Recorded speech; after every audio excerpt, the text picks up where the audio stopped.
Order! Before we start today's business, I want to make a brief statement about a security matter. Members and others will have seen media reports yesterday about a security issue relating to the Chinese state and access to this House.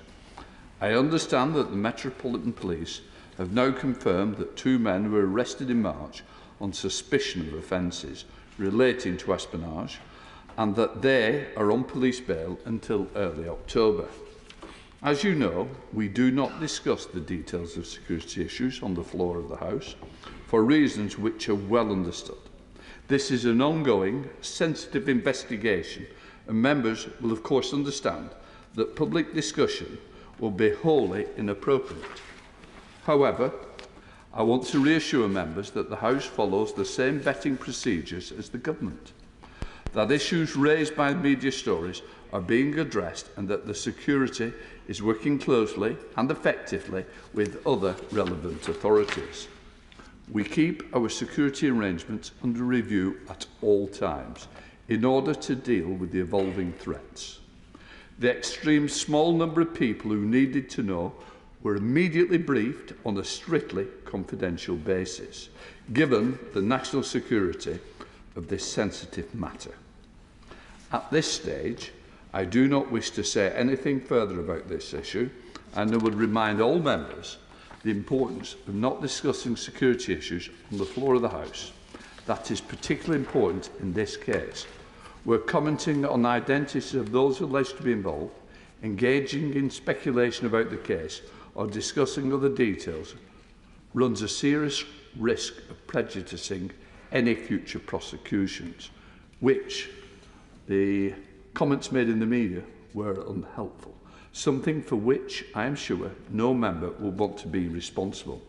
I do not intend to take any points of order on this matter.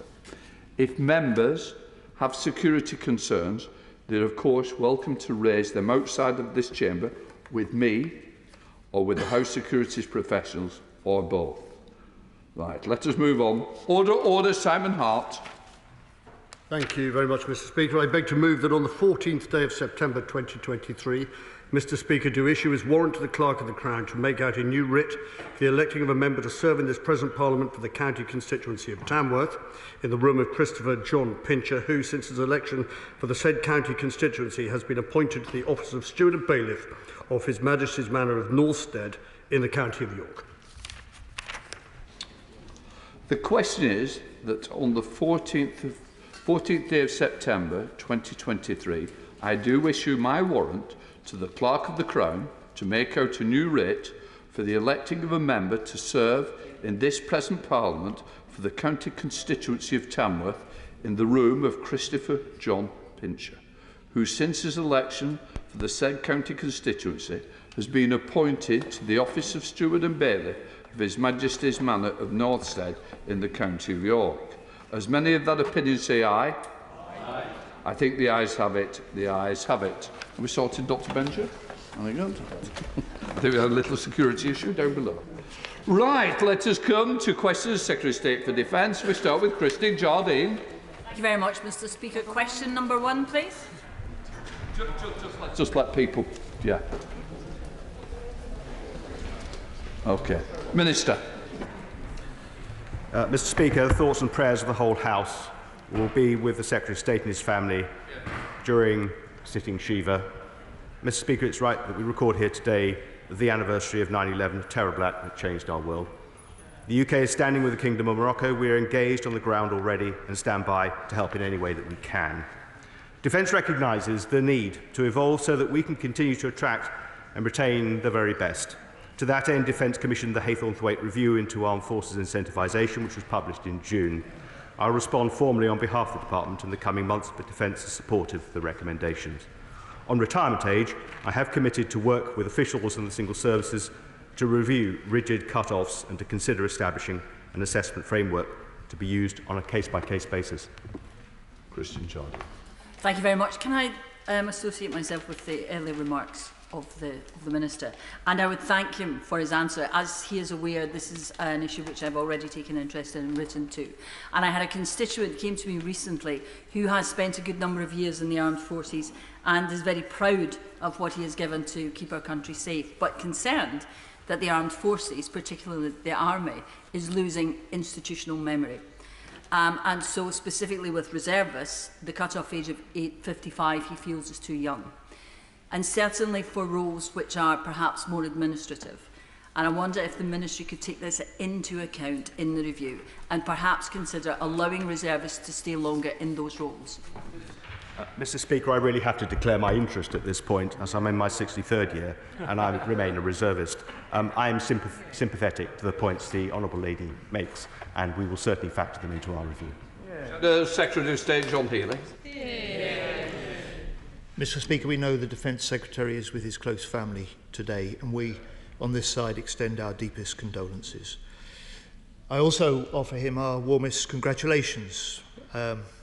Over the years and in different roles, I've shadowed him and he's shadowed me, and we both know that the first duty of any government is to keep the country safe, and I will always look to work with him on that basis in this new job. On personnel, Mr. Speaker, levels of satisfaction with service life have plunged a third over the last 13 years. What's the plan to lift these record low levels of military morale? Well, Mr. Speaker, I think he paints an overly gloomy picture of life in the armed forces. For most people, it's a rewarding career, and they take with them the skills they need into civilian life and prosper. However, we are aware of our need to compete in the workplace in the years ahead, and to that end we have commissioned Rick Haythornthwaite, for his review, which we broadly agree with and will respond to very soon. SNP spokesperson, can I welcome Martin Docker to use? Thank you, Mr. Speaker. And let me also associate these benches with the words of the Minister for the Secretary of State at this sad time, and also for Morocco and for all those New Yorkers who are remembering today. We know that the cost of living crisis is one which is affecting us all equally, and the Minister has had some fine words there, but we know his party is often in an inverse relationship with the rhetoric and action with our personnel. So can the Minister tell the House and members of the armed forces what his government is going to be doing to remedy the shameful reality of an armed forces personnel being given the lowest pay rise among public servants, a paltry 5%? I think the Honourable Gentleman may be in error. The lowest paid members of our armed forces were awarded 9.7% by the Armed Forces Pay Review Body, a recommendation which we accepted in full. Seniors got 5.8%, and those of two-star rank and above got 5.5%. That will give the best pay award to the least well paid in our armed forces. Martin Docker to use. We'll disagree in the numbers, Mr. Speaker, because let's talk about the rhetoric from the Right Honourable Jim, because unless his government is willing to deal with pay and housing conditions for armed forces properly. Now, as the armed forces personnel leave the forces for better paid jobs, could it not be time to consider the reason the police were able to secure an almost 50% higher pay rise than our other uniformed public servants? Was it because they have a statutory body to represent them in dealing with the government, and why doesn't his government support that action?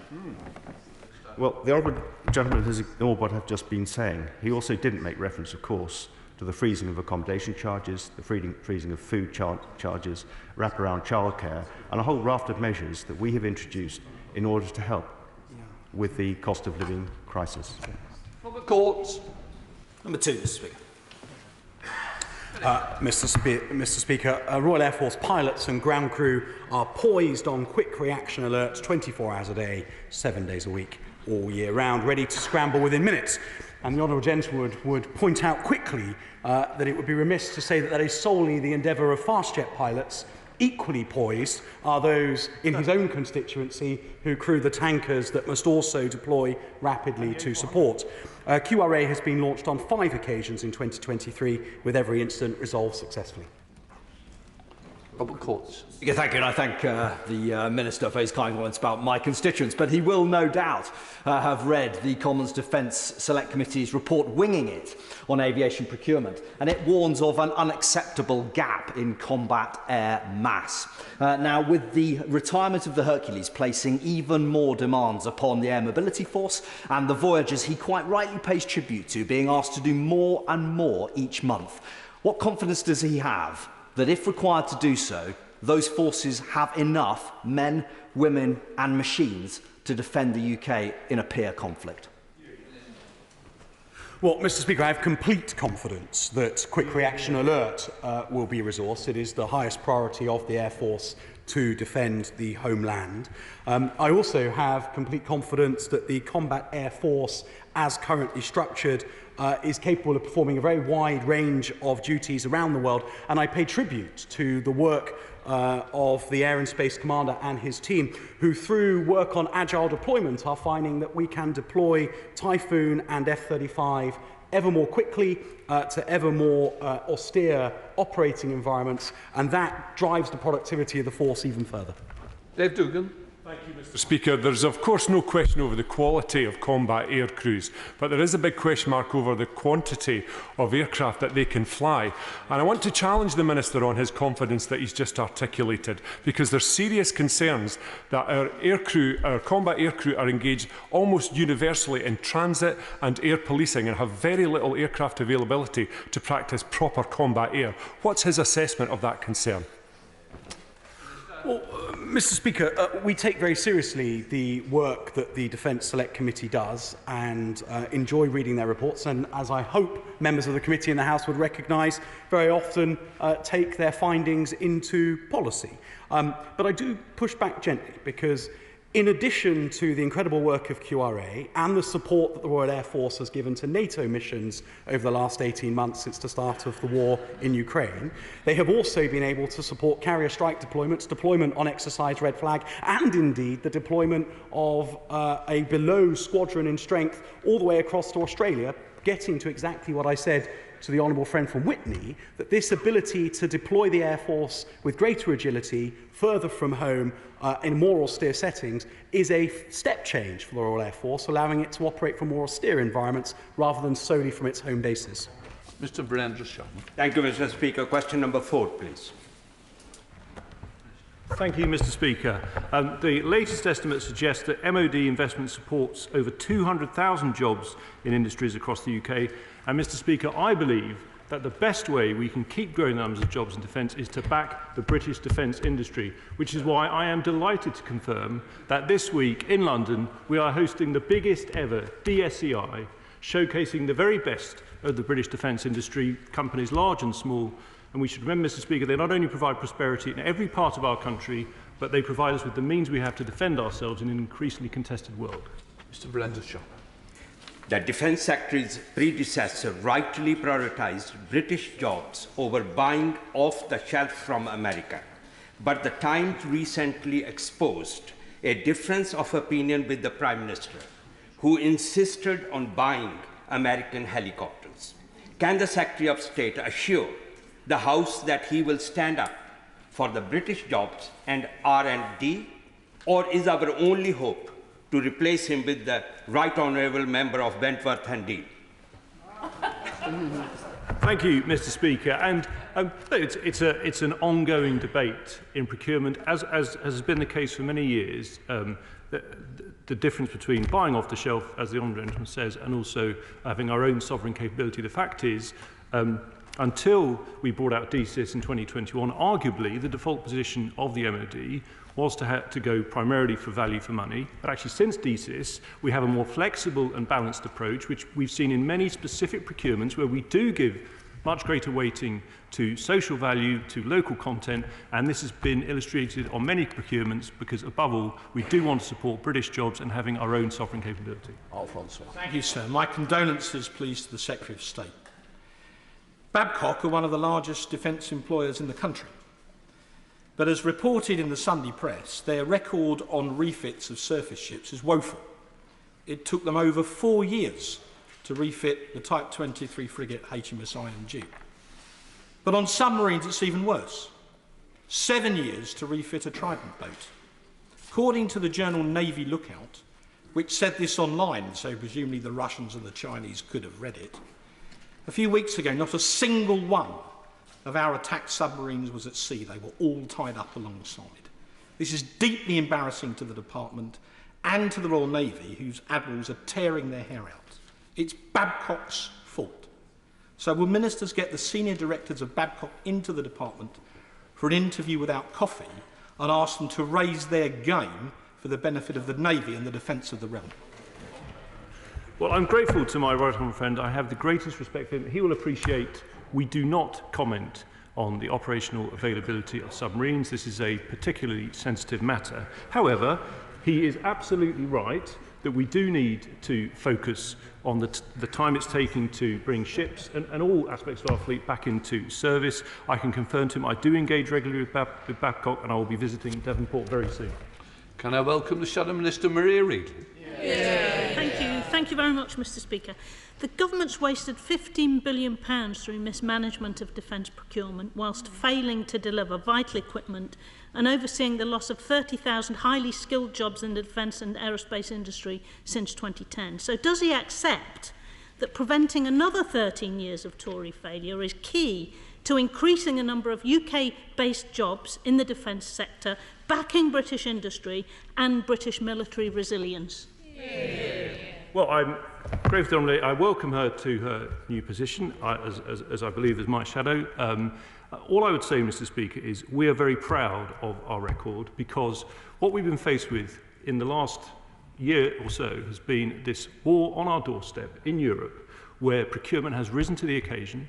DNS in Abbey Wood have delivered kit out to Ukraine in record speed. We've seen acquisitions such as of the Archer on a quick basis to fit our requirements, but I can absolutely confirm we are committed to maximising the number of jobs that come from our procurement whilst ensuring balance that with giving our armed forces the best possible capability.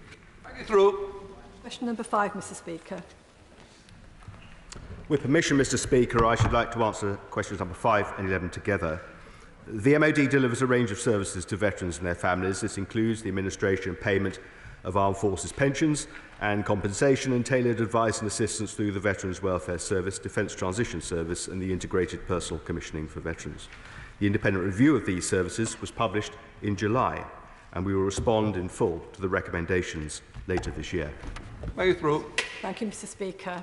Last October, my constituent, a disabled veteran who served with distinction in both Afghanistan and Iraq, applied to the war pensions and the armed forces compensation schemes. Despite supplying all the information that's required and medical evidence, he's still waiting for determination of his case to almost 12 months on. Will my honourable friend look into this case as a matter of urgency and carry out a review into the waiting times for these schemes to make sure nobody else has to wait such a long time to get their due rewards? I do thank my honourable friend. If she's able to provide further details of the specific case, I'd be very happy to investigate. The latest Armed Forces Compensation Scheme Quinquennial Review was published on the 17th of July 2023. It aims to ensure that the scheme remains fit for purpose and identify opportunities for improvement of the sort that my honourable friend has highlighted. Its recommendations are being considered at the moment. I think timeliness is foremost amongst them, and a government response will be published later this year. Debbie Abrahams. Mr. Speaker, British Legion's recent report showed that only 8% of disabled veterans applying for employment support allowance had their service medical records considered in their work capability assessment. And I do want to extend my condolences to the Defence Secretary, but what discussions has he had with the Work and Pension Secretary on this and on disregarding all military compensation awards for means-tested and income-based assessments such as housing benefit? Well, I thank the Honourable Lady for her question. Obviously, these conversations are live in the context of the work I have just been describing. We'll take her points into account. They're ones that have been made by several in the defence and veterans community, and I know people feel very strongly about it. Ultimately, of course, it's a matter for DWP and the Treasury. James Gray. Mr Speaker, this House as a whole provides vociferous support for our veterans of all kinds, particularly through the mechanism of the All-Party Parliamentary Group for the Armed Forces. And perhaps can I take this opportunity of paying tribute to Miss Amy Swash, who has run the APG for me now for 8 years, but who sadly leaves us shortly for other jobs. But can I just thank her for all the work she's done for a superb amount of time, particularly raising the plight of veterans. Yes, I'm very grateful to my honourable friend. He's absolutely right, and I add to his tributes my own, and can I also say my admiration for the Armed Forces Parliamentary Scheme, which I think does a fantastic job in informing and educating colleagues. Clive Efford. Thank you, Mr Speaker. In July, the government published a review of the treatment of LGBTQ+ veterans. The previous Secretary of State's response to that won him many plaudits, and his reaction was welcomed. But he did say he was going to take his time in order to make sure he got things right. But I just wonder if the Minister could give us an update on when we can expect a response to the recommendations. I'm very grateful to the honourable gentleman. He's right to raise this. At the time I said the community should allow us time, but not too much time, and I'm very sure that they will hold us to that. We will respond in full to the large number of recommendations, but we're broadly supportive of Lord Etherton's work. There is much in it that we would utterly agree with, plus some as well that we would like to add in the way of changes for the future. Shadow Minister Rachel Hopkins. Thank you, Mr Speaker. And on that theme, the loss of livelihoods and long-term suffering endured by LGBT+ veterans due to the cruel and unjust ban on homosexuality in the armed forces has been enormous. And we welcome the Etherton review into the ban and its recommendations, which represent the beginning of a long overdue healing process. The Secretary of State's predecessor promised that the government would provide a full response to the review's recommendations after summer recess, which the House would have an opportunity to debate. So will the Minister confirm when the government will respond to the report's recommendations and that the House will still be provided time to debate it? Well, I'm grateful to the honourable lady. Clearly, we will be debating this at some length. I hope the House, when it sees the government response to Lord Etherton's recommendations, will be pleased with what they see. At the moment, we're working with the community, with Fighting for Pride in particular, to ensure that what we put in place is right and that it's acceptable to those who have been done down by the events of 1967 to 2000. Dr. Luke Evans. Number 6, Mr Speaker.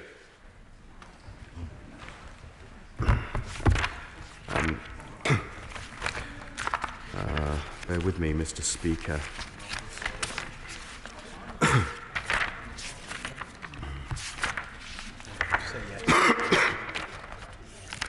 I'm pleased to say that the nuclear test medal is now in production, and we are ensuring that as many as possible of the over 2,000 veterans and families who have applied for the medal will have it in time for this year's remembrance events.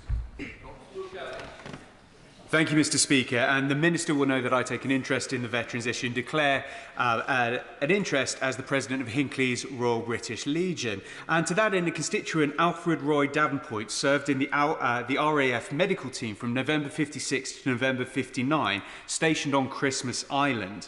Now, he's 85 and concerned about the delay that's been in the award of these nuclear veteran medals. So can my right honourable friend confirm that all veterans will have these awards so that they can have them ready for Remembrance Sunday, so that our servicemen and women can be congratulated and recognised for all their service? Thank my honourable friend. As my right honourable friend, the Veterans Minister, stated in the House on the 7th of September, the government is doing everything possible to ensure that as many nuclear test veterans as possible receive their medals in time for Remembrance Sunday, and I appreciate the importance of that. A presentation event to award the first medals is actively being considered by the Office for Veterans Affairs, but it is a balance between issuing the medals for Remembrance Sunday whilst ensuring that medals are awarded in an appropriate manner to this cohort. Stephanie Peacock. Thank you, Mr Speaker. In a written question to the Minister, I asked whether any files have been removed from the MOD's health records of nuclear test veterans. He assured me that the department was not aware of any removal, but many nuclear veterans continue to report finding large gaps when requesting their medical records. So could the Minister clarify, therefore, if the files have not been removed, how nuclear veterans and their families can gain full access to them? Thank the honourable lady. They will need to apply through a subject access request I reiterate what I said to her in my answer to her question. We, of course, do everything we can to locate records when people request them, and I can assure her that we could find none on this occasion. Chair Moore. Number 7, Mr. Speaker. Mr. Speaker, with your permission, I should like to answer questions 7, 13, 18, 19, 20 and 23 together. The Ministry of Defence's priority remains the relocation of Arab-eligible Afghans to the safety of third countries at best pace. His Majesty's Government continues to accommodate and support Arab-eligible people in third countries while they await relocation to the United Kingdom. John Moore. Thank you, Mr. Speaker. I am proud to have an Afghan interpreter for the British Armed Forces as a constituent, but I was ashamed to learn from him that his brother, who worked for 6 years directly for the SAS in Helmand province, had applied under the Arab scheme and had been rejected without a proper explanation. He's now in hiding in Afghanistan. Would the Minister take up his case as a matter of urgency, and would he explain to the House why his government is still failing to support those Afghans who risked so much to support our armed forces? Well, Mr. Speaker, the Honourable Lady mentions a very specific role that it would be inappropriate to speculate over on the floor of the House and, of course, look at the particular case she mentions. But it is worth just reminding to Right Honourable colleagues around the House that the Arab scheme was intended for those who had been in direct support of the UK military, interpreters most often, and there is a very narrow opportunity beyond for those with special circumstances who have come through under Category 4. And it's quite often the case when colleagues write to the Ministry of Defence to raise a case that they do so on behalf of somebody who might have served in the Afghan National Security Forces, not necessarily in the direct employ of the UK military. Now, that is to cast no judgment on the case she raises. I'll look at that specifically and write to her. At Weston. Thank you, Mr. Speaker. There's a real deep sense of injustice amongst former serving officers and other military personnel that we've actually forgotten this moral obligation, really, to those Afghan military personnel and others who served alongside us. So will he confirm just how many Afghans, former military personnel, are presenting as homeless currently in the UK? And secondly, will he confirm just how many are currently in hotels in Pakistan?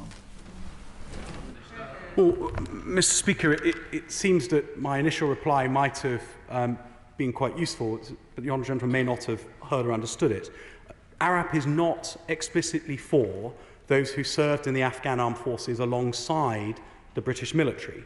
It is for those who served in the employ of the British military in all but a very narrow number of cases. I'll write to him with the precise question he asked about Afghan service personnel now homeless in the UK. I suspect it will be remarkably few, but Afghan service personnel are not the main target of ARAP. And as someone who served in Afghanistan, I share the sense that many of my colleagues, former colleagues, have, that they would like to have done more, but it was simply never what ARAP was designed to do, nor is it credible that the hundreds of thousands of people who served in the Afghan National Forces could all be relocated to the UK. Janet Davey. Thank you, Mr. Speaker.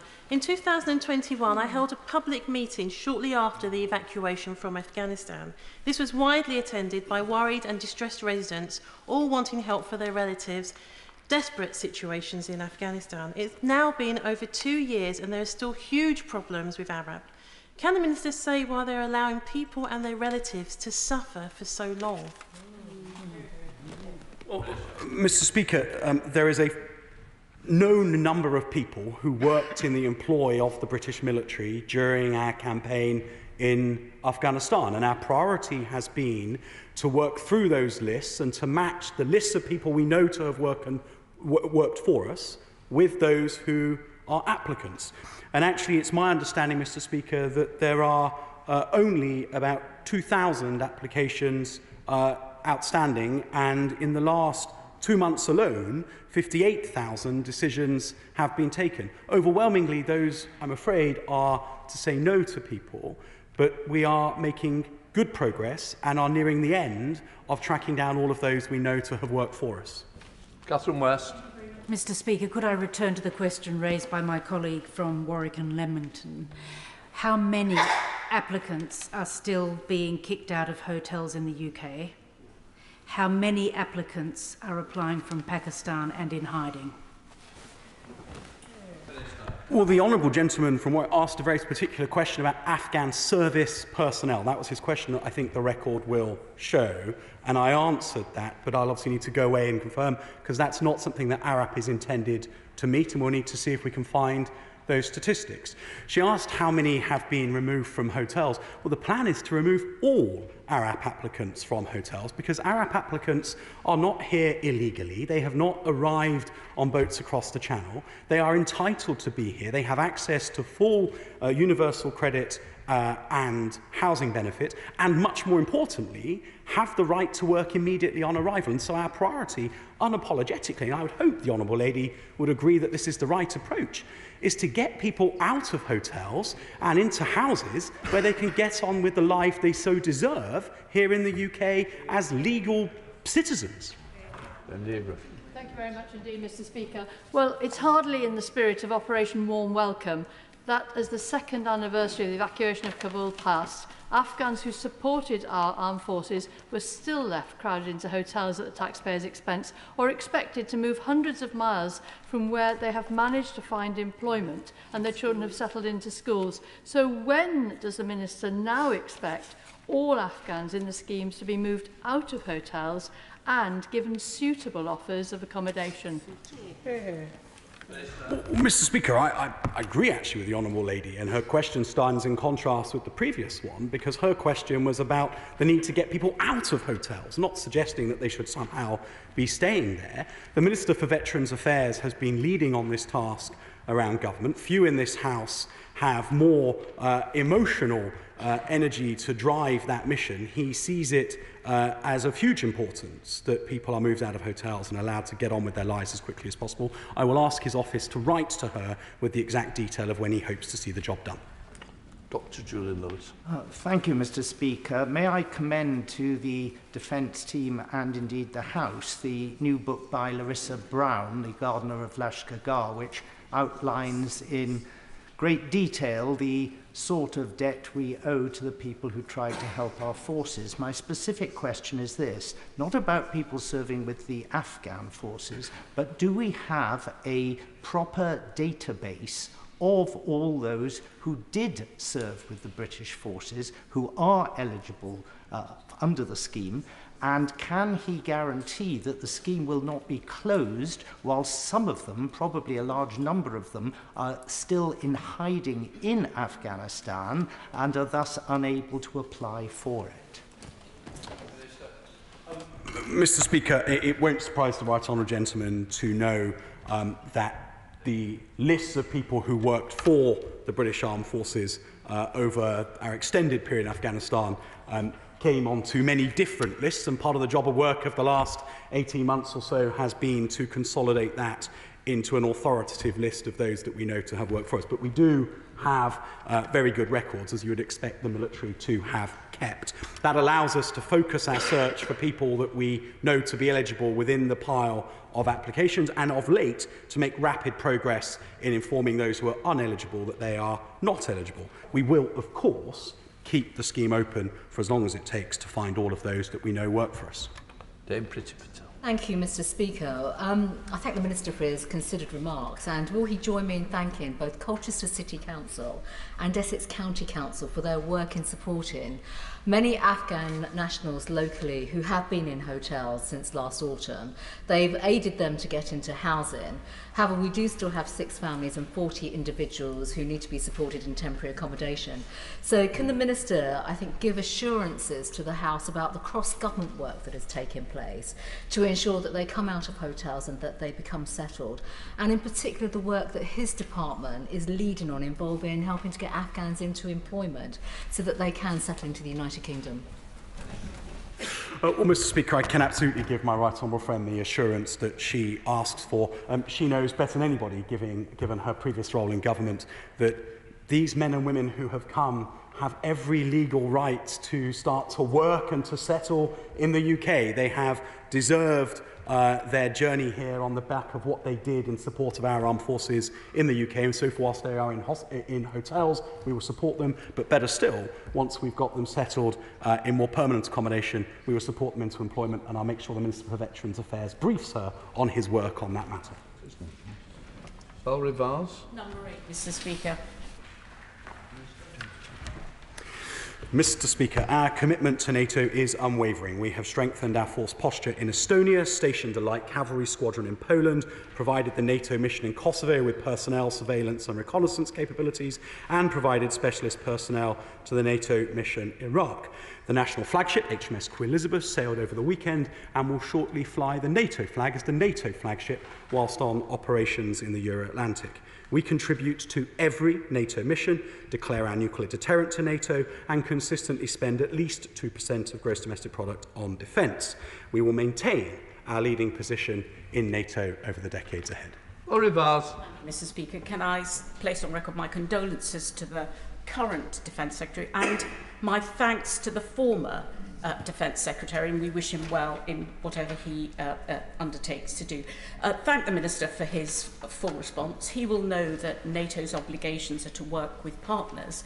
So can he say what discussions he's had with his counterparts in NATO about working with the African Union to ensure stability and security in that region?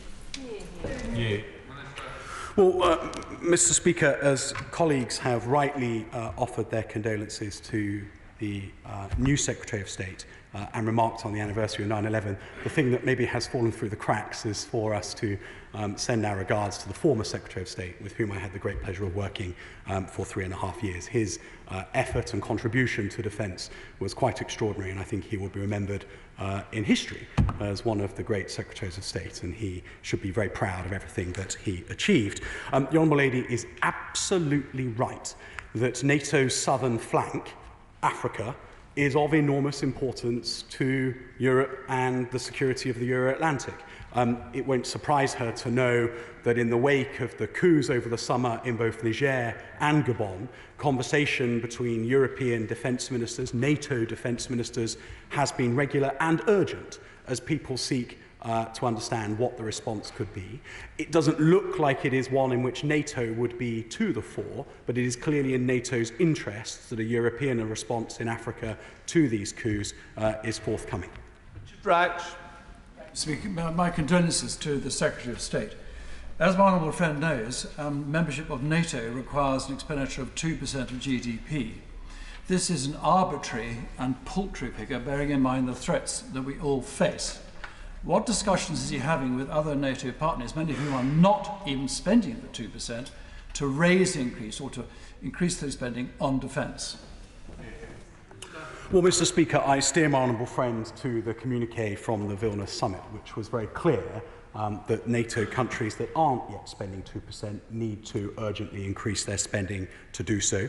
Our Prime Minister has gone further and indicated his willingness to spend 2.5% on defence once the economic circumstances allow. And I think that that is the right order, because you cannot have physical security without economic security. Shadow Minister Luke Popper. Thank you, Mr. Speaker. After 13 years of Tory army cuts, serious and senior military figures are now questioning the UK's ability to deliver our NATO obligations. And while NATO is boosting the size of its high readiness forces from 40,000 to 300,000 following Putin's illegal invasion of Ukraine, UK ministers plan to further cut the army to its smallest since the Napoleonic era. Mr. Speaker, the last Conservative Defence Secretary told this House that the government had hollowed out and underfunded our armed forces. Is that still the position of the Ministry of Defence? And will the Tory army cuts still be forced through by this latest set of ministers? Well, Mr. Speaker, the former Secretary of State's comment, which the Shadow Minister conveniently quotes in a limited way, was that successive governments had failed to invest in the enablers that underpinned our warfighting capability. It is to the credit of this Prime Minister and the two Conservative Prime Ministers that went before him that the commitments have been made to grow our defence budgets, including under Prime Minister Johnson a £19 billion increase to defence budget, and under Prime Minister Sunak another £5 billion in the last year or so. That also ignores that when he says that NATO is increasing its rapid reaction force, that doesn't mean that around NATO armies are growing. It just means that the armies around NATO are committing ever more of the forces that they have to NATO's high readiness formations. The British Army is to the fore in that. David Simmons. Number 10, Mr. Speaker. Mr. Speaker, I said in May to the House that we aim to process all outstanding initial applications by the end of August. I can report that we have just 2,000 complex cases remaining of over 93,000 principal applications that we received. We have issued over 58,000 decisions to applicants in the past 3 months, giving them the clarity they deserve. We continue to move at best pace to process the remaining applications. Well, thank you, Mr. Speaker. May I thank my honourable friend and his ministerial colleagues for the work done over the summer, including with Hillingdon and Harrow councils in my constituency, on support for those who've served in support of our armed forces. Will he commit to work in future, as Afghan bridging operations come to a close, to work with local authorities to ensure that those who have put their lives on the line supporting our military operations continue to be supported in their new lives here in the UK? Well, Mr. Speaker, I certainly can. Cavan Jones. Minister what liaising has with the Home Office. I have a Afghan Special Forces interpreter who came here and did valiant work during Op Pitting. His mother, father and siblings then left Afghanistan and ended up in Ukraine of all places. They then have moved to the UK last year. The Home Office gave them temporary leave to remain, only then to receive a letter this last couple of months saying that would either have to be deported back to Afghanistan, Ukraine or to Rwanda. Now, in this case, I interceded and his office have actually helped. What is the actual going on here between his department and the Home Office? Well, Mr. Speaker, just from the question, I can see all sorts of ways in which this might present quite a confusing case to colleagues in the Home Office, especially if those who are in Ukraine proceeded to the UK under a mechanism other than ARAP. Can I look at the detail of the case and come back to him rather than speculate? Oh, lovely. Emma Hardy. Speaker, question number 13. Thank you, Mr. Speaker. The Government continues to invest significant sums to improve the quality of UK service family accommodation. £337 million was invested over financial years 2021 and 21-22 combined, and £163 million in 22-23. The forecast for this financial year is £312 million. Emma Hardy. Thank you, Mr. Speaker. Ofsted's Chief Inspector Amanda Spielman has repeatedly said that she has, quote, deep concerns about the, quote, continued failures to improve service accommodation for armed forces recruits over the past 7 years. So can the Minister explain why these concerns from the neutral Ofsted Inspector Amanda Spielman have fallen on deaf ears, and why the improvements are still yet to be made? I'm grateful to the Honourable Lady. It is an extremely important subject. We do care immensely about improving our estate. They don't fall on deaf ears, Mr. Speaker. If that was the case, we would not have put on the table a further £400 million for SFA in the Defence Command Paper Refresh. And it's precisely because of that additional funding that this year our spend will be almost double last year. Edward Lee. The Prime Minister said he was going to lead by example. And when it came to the military base at Catterick, he was going to ensure that illegal migrants were housed there. We now understand that the generals have said they don't want a bunch of Afghans and Iraqis next to their squaddies, so nothing is happening with regard to illegal migrants being put there, although the MOD is so determined that their soldiers should not be placed near migrants that they are moving them out of RAF Scampton. So when are illegal migrants going to be placed in Catterick as promised by the Prime Minister? I want a date and I want it now. Well, I say to my honourable friend, I visited Catterick on Friday. I discussed precisely this matter with senior members of the armed forces based at Catterick. The characterisation he uses is, I have to tell him, not correct.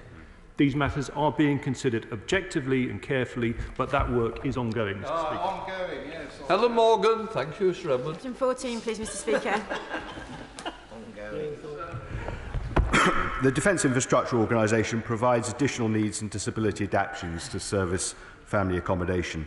These provide changes to SFA to meet the family's needs as set out by a suitably qualified healthcare professional.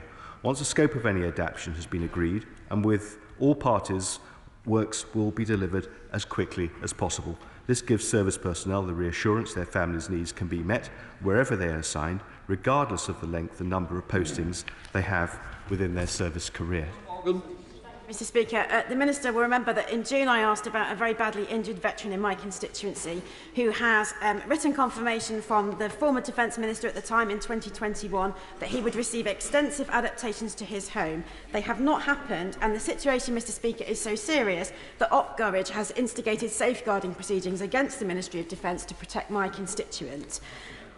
In June, the Minister requested that I write to him. I did yet again. I still have not received a reply. So, Mr. Speaker, will the Minister meet with me to finally sort this out? And will he, in doing so, will he reassure the House that a Conservative Minister's word is worth the paper it's signed on?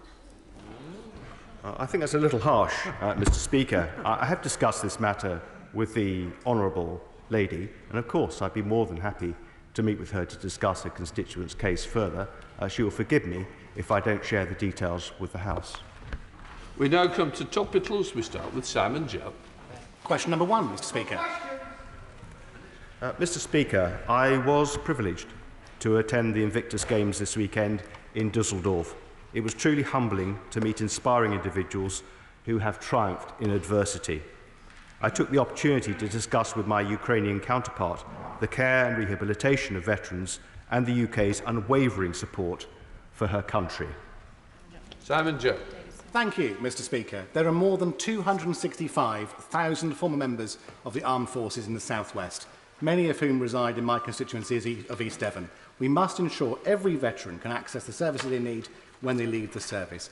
Can my right honourable friend update the House on the progress being made towards delivering ID cards to all veterans by Remembrance Day this year? Well, thank my honourable friend. He will be aware that phase 1 of this project is already completed. That is to say, as people leave the armed forces, they are issued with their veterans' cards.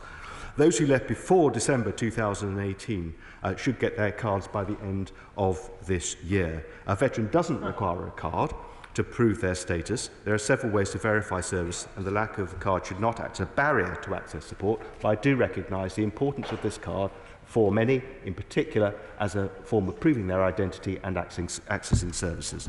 So, Secretary of State John Healey. Thank you, Mr. Speaker. As ministers know, UK unity on Ukraine stays strong, and the government will continue to have Labour's fullest support on military aid. The Ukrainians are now urgently asking for more to help with their current counter-offensive succeed, and since January, the Prime Minister has repeatedly pledged to accelerate Ukraine support. When will this happen?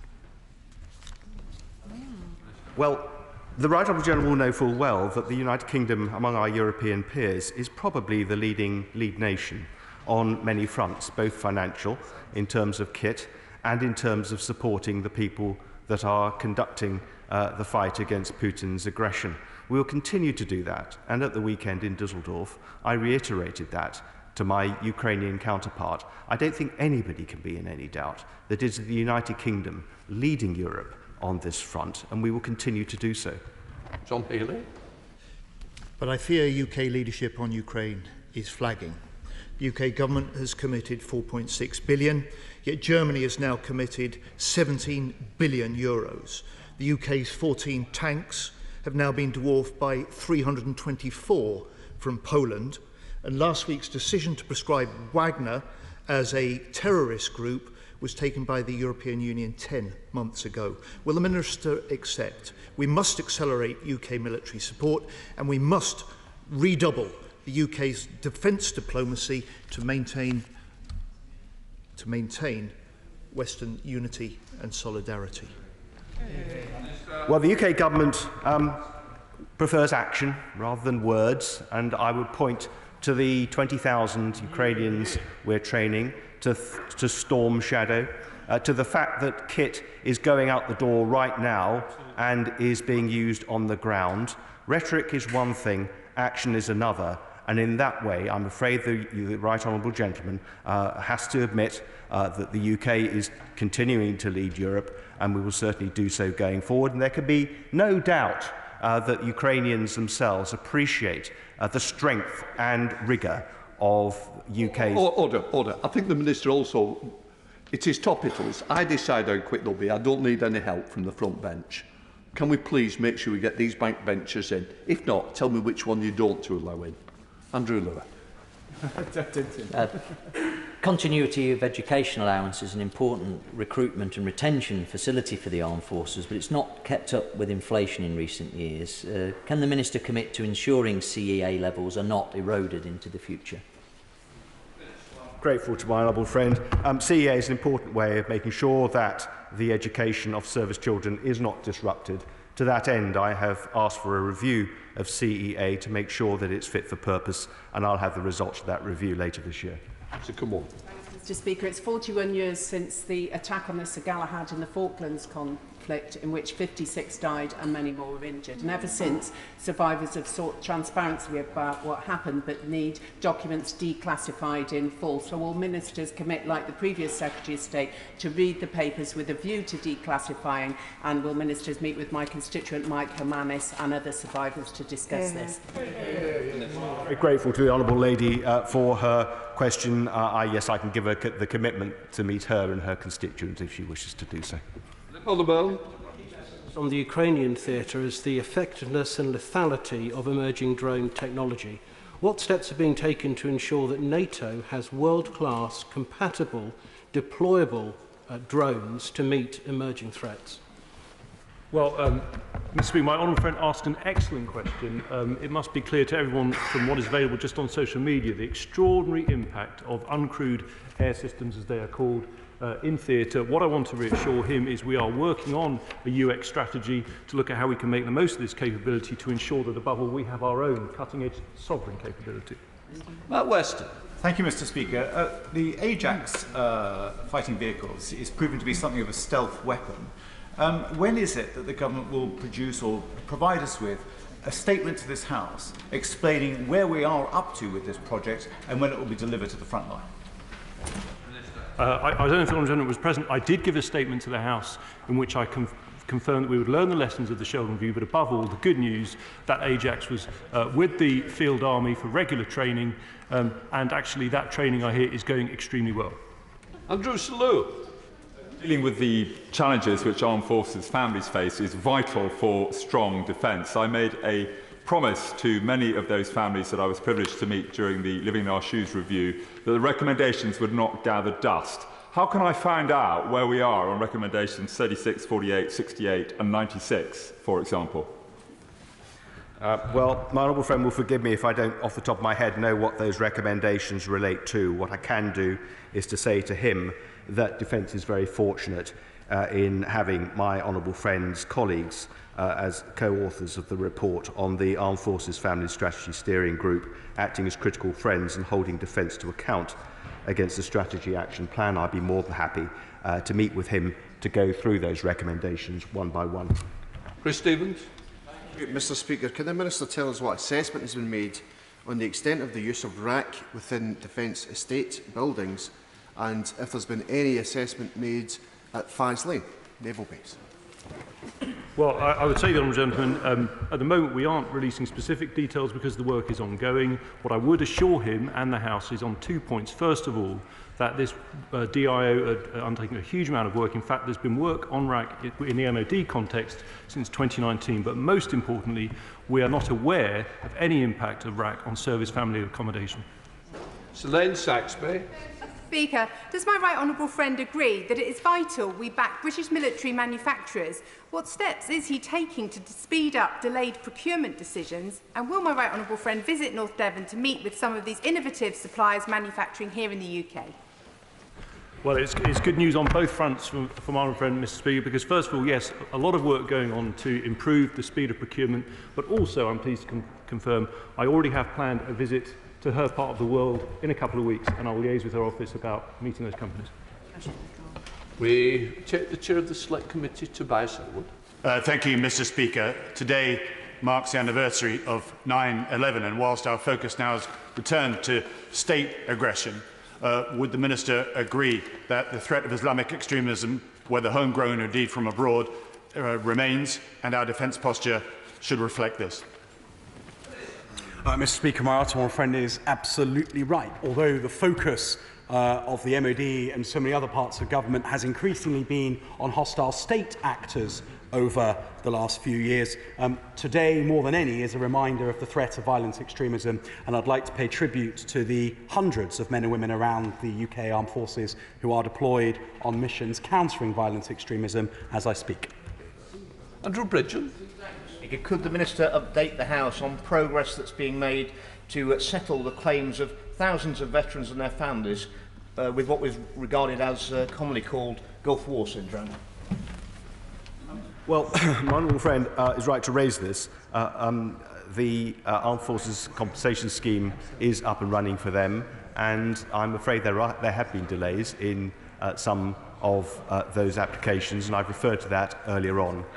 In terms of the science behind it, obviously we comply with best available as assessed by IMEG in defence, and will make policy accordingly. But I do understand the point he's making. I'd be happy to discuss it with him further.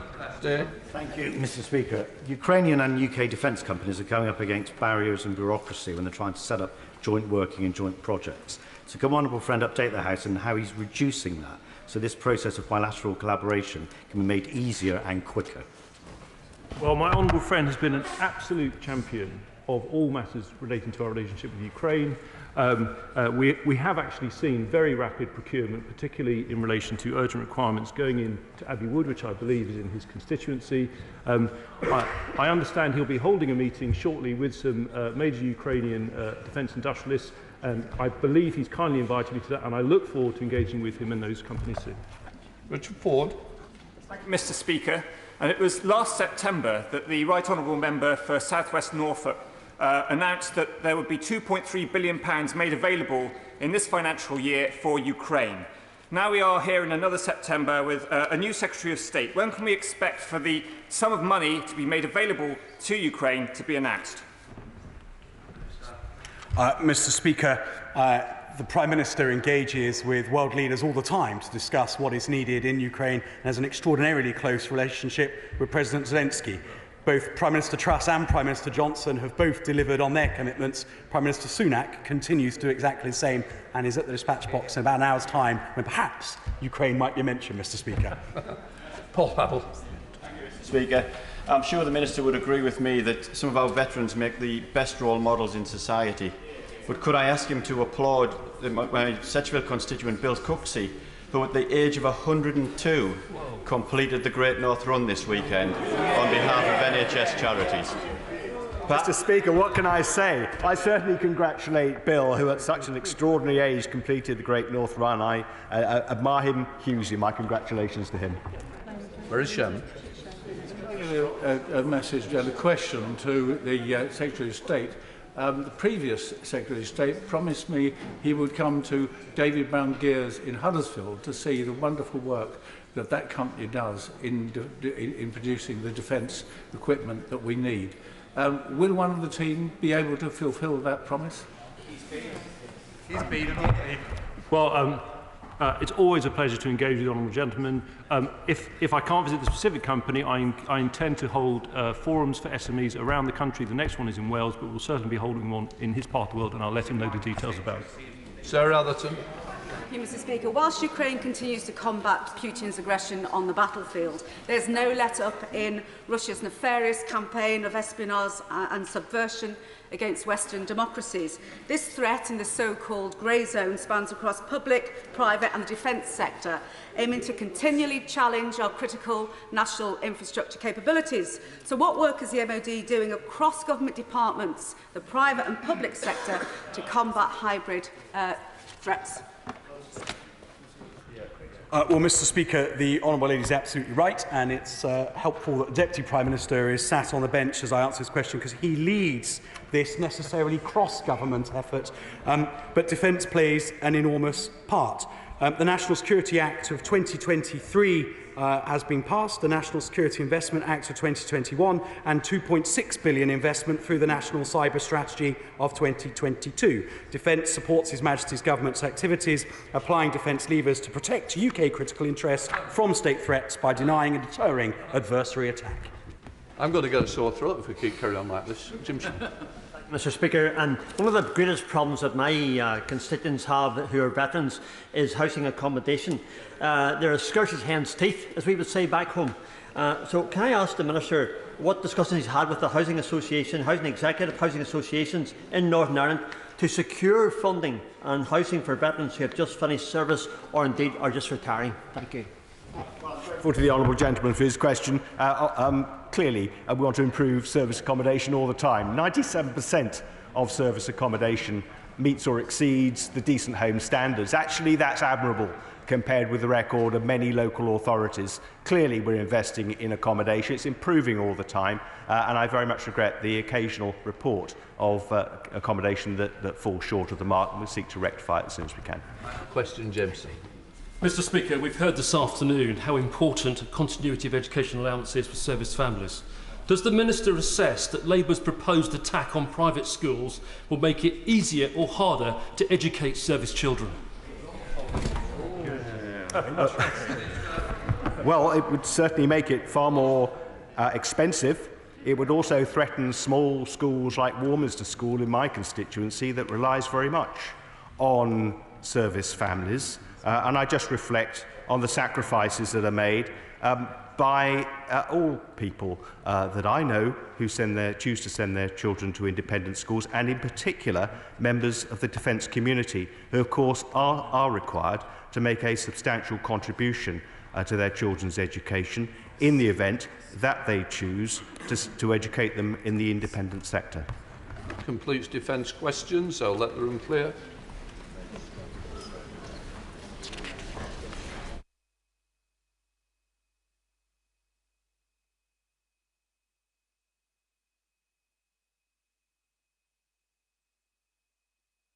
Right, we now come to the Cabinet's oral statement. I call the Right Honourable Oliver Dowden.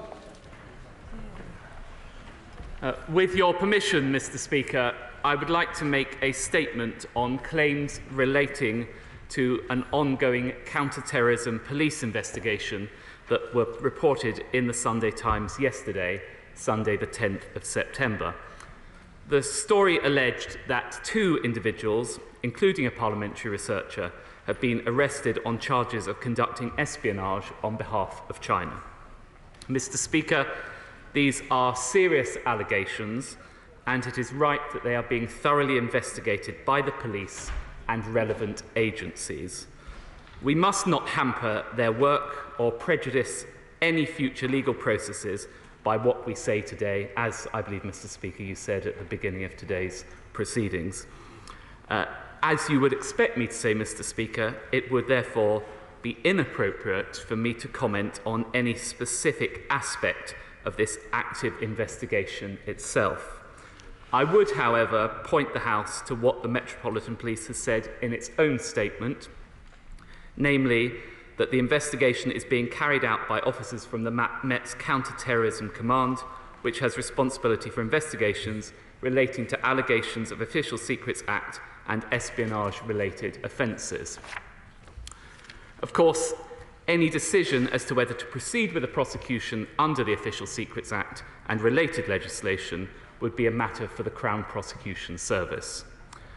Mr. Speaker, it remains an absolute priority for the Government to take all necessary steps to protect the United Kingdom from any foreign state activity which seeks to undermine our national security, prosperity and democratic values. The Government has been clear that China represents a systemic challenge to the United Kingdom and to our values.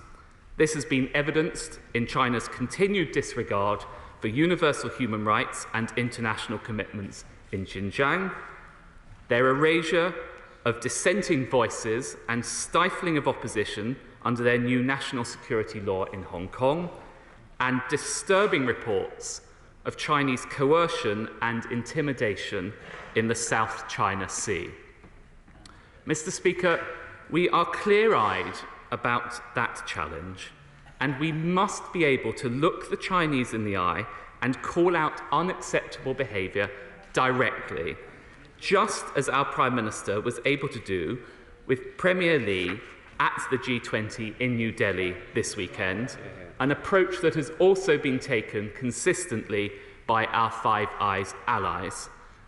But, Mr. Speaker, actions speak louder than words, and that's why I took the decision to instruct departments to cease deployment of all surveillance equipment subject to China's national intelligence law from sensitive government sites in November last year. It's one of the reasons why I banned TikTok from government devices. It's why the government has investigated and called out so-called Chinese overseas police service stations, and, as my right honourable friend, the Security Minister, set out in a statement to this House in June, have instructed the Chinese embassy to close them. It's why we have significantly reduced Chinese involvement in the UK's civil nuclear sector, including taking ownership of China's stake in the Sizewell C nuclear power project. And it's why, as Digital Secretary, I took the decision to ban Huawei from our 5G networks.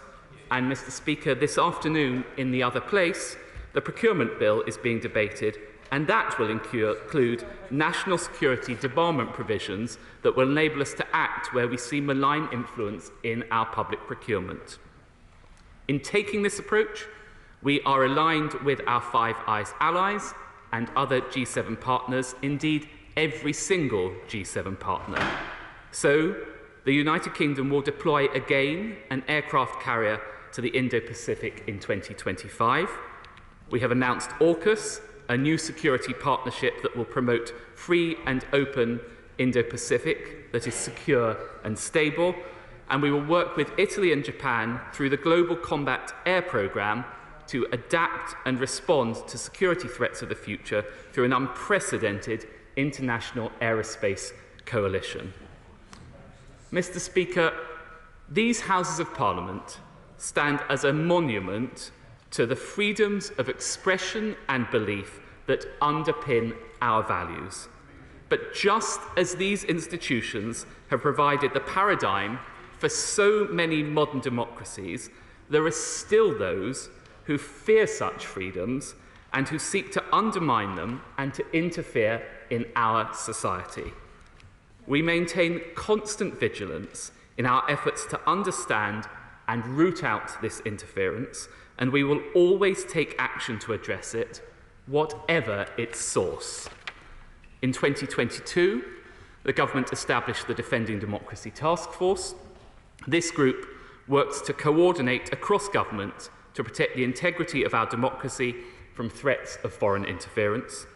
The task force is engaging across government with Parliament, the UK's intelligence community, the devolved administrations, local authorities, the private sector and civil society on the full range of threats facing our democratic institutions. These threats do include foreign interference in the electoral process, disinformation, physical and cyber threats to democratic institutions and to those who represent them, foreign interference in public offices, political parties and our universities, and transnational repression in the United Kingdom. And earlier this year, the government also passed the National Security Act. This has overhauled legislation applicable to espionage, sabotage, and any persons acting for foreign powers against the safety and interests of the United Kingdom. The measures in the Act will enable our law enforcement and intelligence agencies to deter, detect, and disrupt the full range of modern-day threats, including from China. New offences in the Act will enable the disruption of illegitimate influence conducted for or on behalf of foreign states, whether designed to advance their interests or to harm the United Kingdom. Mr. Speaker, The United Kingdom government will do whatever it takes to protect our national security and this nation's democratic institutions, which have stood for centuries as a beacon of liberty, from wherever that threat may come. Mr. Speaker, I commend this statement to the House. Right, I now call the Shadow Home Secretary, Yvette Cooper. Thank you, Mr. Speaker. Can I thank the Deputy Prime Minister for his statement and advance sight of it. Maintaining national security in the face of threats to our values and to our democracy is the first duty of any government, and it is one where Labour stands ready always to work on a cross-party basis to keep our country safe. And I want to pay tribute to all those in our intelligence and security services, police and across government and beyond who work to protect our national security on the anniversary of the awful attacks of 9/11. As we remember those lost, we are in no doubt of the seriousness of the work that they do. And we recognise too the seriousness of the allegations involving espionage on behalf of China at the heart of our democracy. It is essential that the police, intelligence agencies and justice system are able to do their jobs, and we must support them in doing so. But we do need to know more about what action the government is taking against attempts by other states to interfere in our democracy and undermine our security. MI5 issued an interference alert about the Chinese Communist Party attempting to influence Parliament 20 months ago. The Security Service and others have also raised wider concerns. The Minister referred to the Prime Minister raising strong concerns about unacceptable interference with China. Can I ask, did the Prime Minister do so at the time of these arrests, or has he only done so now since they have been made public? The government also set up the Defending Democracy Task Force to look at foreign interference, but what has it actually done? Is the Minister on it? Has it produced a report for the National Security Council, as was promised? Has it looked at vetting levels and delays? The government has opposed the Lord's amendment to the National Security Bill that was put forward to introduce stronger checks on donations to political parties to ensure no foreign influence, and opposed Labour's proposal to close the loophole on shell companies. Has the task force looked at those measures, and why aren't they acting in that area? And what's being done about national security prisoners? It does beg a belief that Daniel Khalif was charged with national security offences but was able to escape under a van. So can he confirm this individual had already evaded arrest for 3 weeks when the police first tried to apprehend him, and yet he ended up in a Category B prison? And reports that in 2019 another prisoner was able to escape from Wandsworth Prison, also by hiding underneath a van. So has the review been completed of all national security prisoners, both on remand and those convicted, to see what level of prison security is in place, and if not, why not? And I'd ask him about the wider issues around risks to our national security from other states. Rightly, the Minister's taken action on sensitive surveillance equipment, and I'm glad the Ministers have accepted Labour's proposals around procurement. The Minister in his statement rightly talks of the systemic challenge that China poses, including on human rights. But the statement says nothing about the work of the Investment Security Unit. What is it doing? Nor does it say anything about the comprehensive approach we need to risks to our critical national infrastructure, where the head of MI5 has given a series of warnings, and also where the ISC, the Intelligence Security Committee, has been extremely critical in its report in July, warning of the lack of proper strategy on China and short-termism.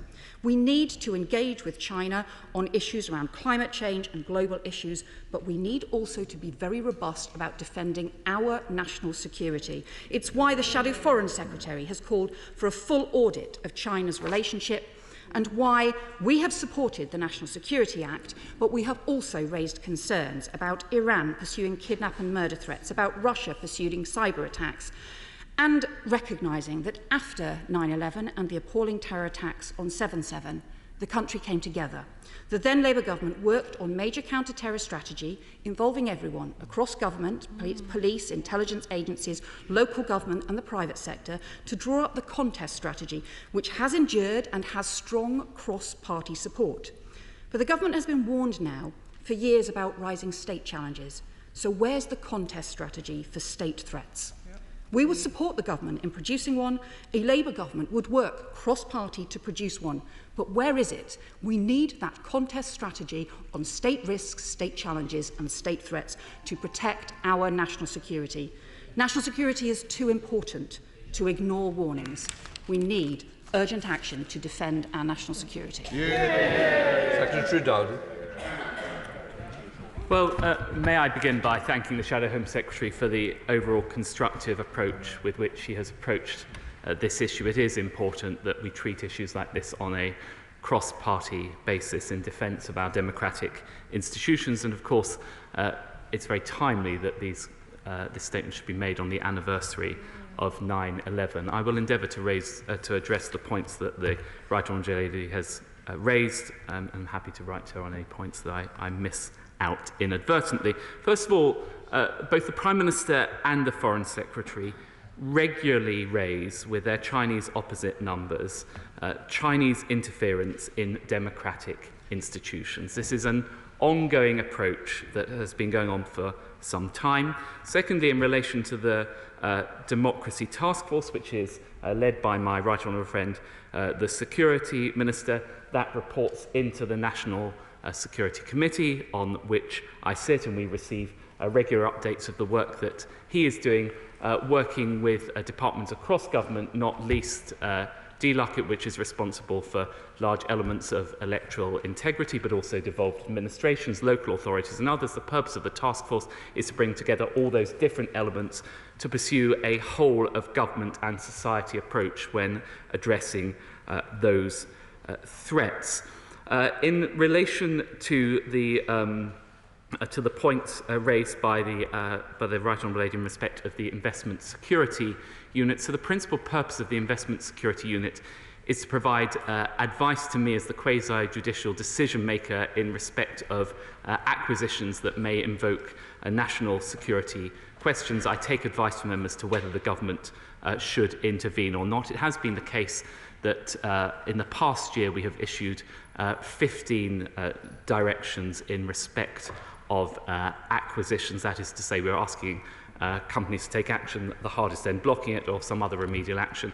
Over half of those are in respect of Chinese companies. She's entirely right to raise the question of critical national infrastructure. It's something that I work very closely with the head of MI5 and others in respect of. It is the case that countries around the world are looking again at their critical national infrastructure, particularly in the relation to the threat of cybercrime. And remember, a lot of this cybercrime often has a blurred link with hostile states. It's something that I take very seriously. I chair regular meetings on it, and we are constantly upping the work that we do. I have to say, though, that is against a backdrop where the external threat continues to rise as well. The Right Honourable Lady raised the point about the ISC report. The government will be responding very shortly to that report.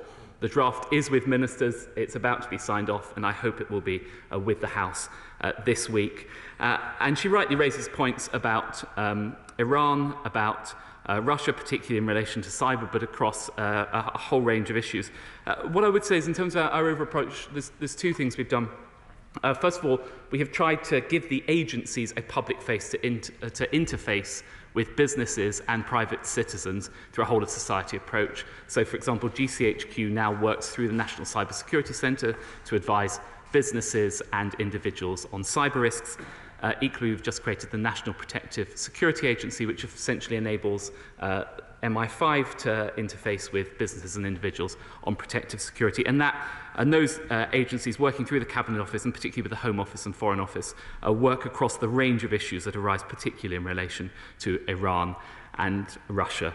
So whilst we take this investigation very seriously, and it clearly should be conducted independently, I do want to reassure the Right Honourable Lady and the House that the government is taking a whole-of-society approach across all these issues to strengthen our defences against rising threats. Chair of the ISC, Sir Julian Lewis. Thank you, Mr. Speaker. Without referring to any specific case, may I gently remind the Government that its initial response to the ISC's substantial and wide-ranging report on the national security threat from China, published just 2 months ago, was to suggest that our findings might be out of date. Will the Deputy Prime Minister therefore confirm that the full government response, when it comes, and we gather it's coming very soon, will set out specific steps to address the threat of Chinese interference, particularly within our democratic system? Secretary. The short answer to the honourable gentleman is yes. I have reviewed the response, and I'm content that it does exactly that, and will be with him shortly. SNP spokesperson Kirsty Black. Thank you, Mr. Speaker. It is timely today to have a security update, and my thoughts and the thoughts of my colleagues are with all those impacted by 9/11 on this, the anniversary. I'm glad the Minister mentioned the issues in relation to sensitive government sites and cameras. It is the case, though, that members across the House had to ask questions for months around Hikvision before any action was taken by the government. Will the government commit to acting more quickly in future, and will the procurement bill, as he states, allow this to happen? I'm glad to hear about the ISC report response that will be coming. Will the government also be committing to implementing the recommendations of the ISC report on Russian interference in British politics? Hopefully that response can also come soon.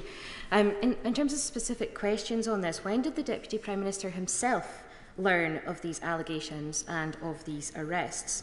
Why did MPs only learn of this from the Times? And will the government institute, as soon as possible, a review into the decision-making process that led to MPs not being told about this, in order that critical updates like this are given to MPs in future and this decision-making process is never allowed to happen again? Order, I'm going to be very careful, but this is a major security issue, and it would be wrong to expect to break all that in order to brief MPs. The MPs that were needed to be told were told, and worked very closely on this. So please be very careful. I think my earlier statement addressed some of the points, and if need be, we can readdress that if we pick out which you wish. Thank you, Mr. Speaker. On the first overall point that the Right Honourable lady raised, we take an evidence-based approach to action. I think it's right that before ministers take action, we don't do so on a hunch or an intuition. We do so on the basis of detailed analysis provided to us by the agencies and by others, and that's precisely the approach that we took in relation to Hikvision and indeed other companies Chinese-based companies that are subject to China's national security laws. In respect of when I learnt or when others learnt, as Mr. Speaker said on a number of points in respect of it, you wouldn't expect me to give the House a running commentary on intelligence briefings that I received, but you and say the House would expect me to be briefed on all relevant matters. I would make a broader point, though, just in conclusion, in relation to parliamentary security. It is the case that we do have the Parliamentary Security Directorate, and the Parliamentary Security Directorate works very closely, particularly with the agencies, to support members of Parliament, either in terms of general advice, or if members of Parliament have specific concerns, they can raise that with the Parliamentary Security Directorate. I think that's the correct approach that respects the division between Parliament and Government and the independence of the House. Elizabeth Truss. Mr. Speaker, these are extremely worrying reports about the level of infiltration of Chinese-supported forces into our democracy. Does my right honourable friend agree that what we need to do is to recognise that China is the largest threat, both to the world and to the United Kingdom, for freedom and democracy? And does he not agree that the government should designate it as such?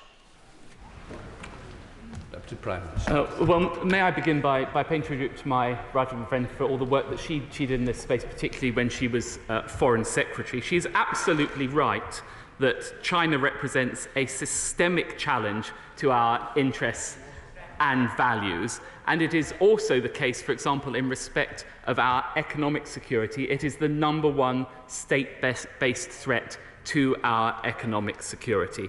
And what I would say to my right honourable friend is that the government is absolutely clear-eyed about the threats that this nation faces and robust in taking action. Indeed, that's why I personally took the decisions in respect of banning Huawei from our 5G networks, in respect of Chinese CCTV technology, and indeed in relation to TikTok. And we will continue to take whatever steps are necessary based on appropriate advice to provide that protection for our nation and our democratic institutions.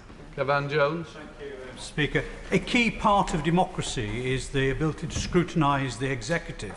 The chair of the Select Committee at ISC has already said that Number 10's response to our China report was to poo-poo it and say that it was out of date.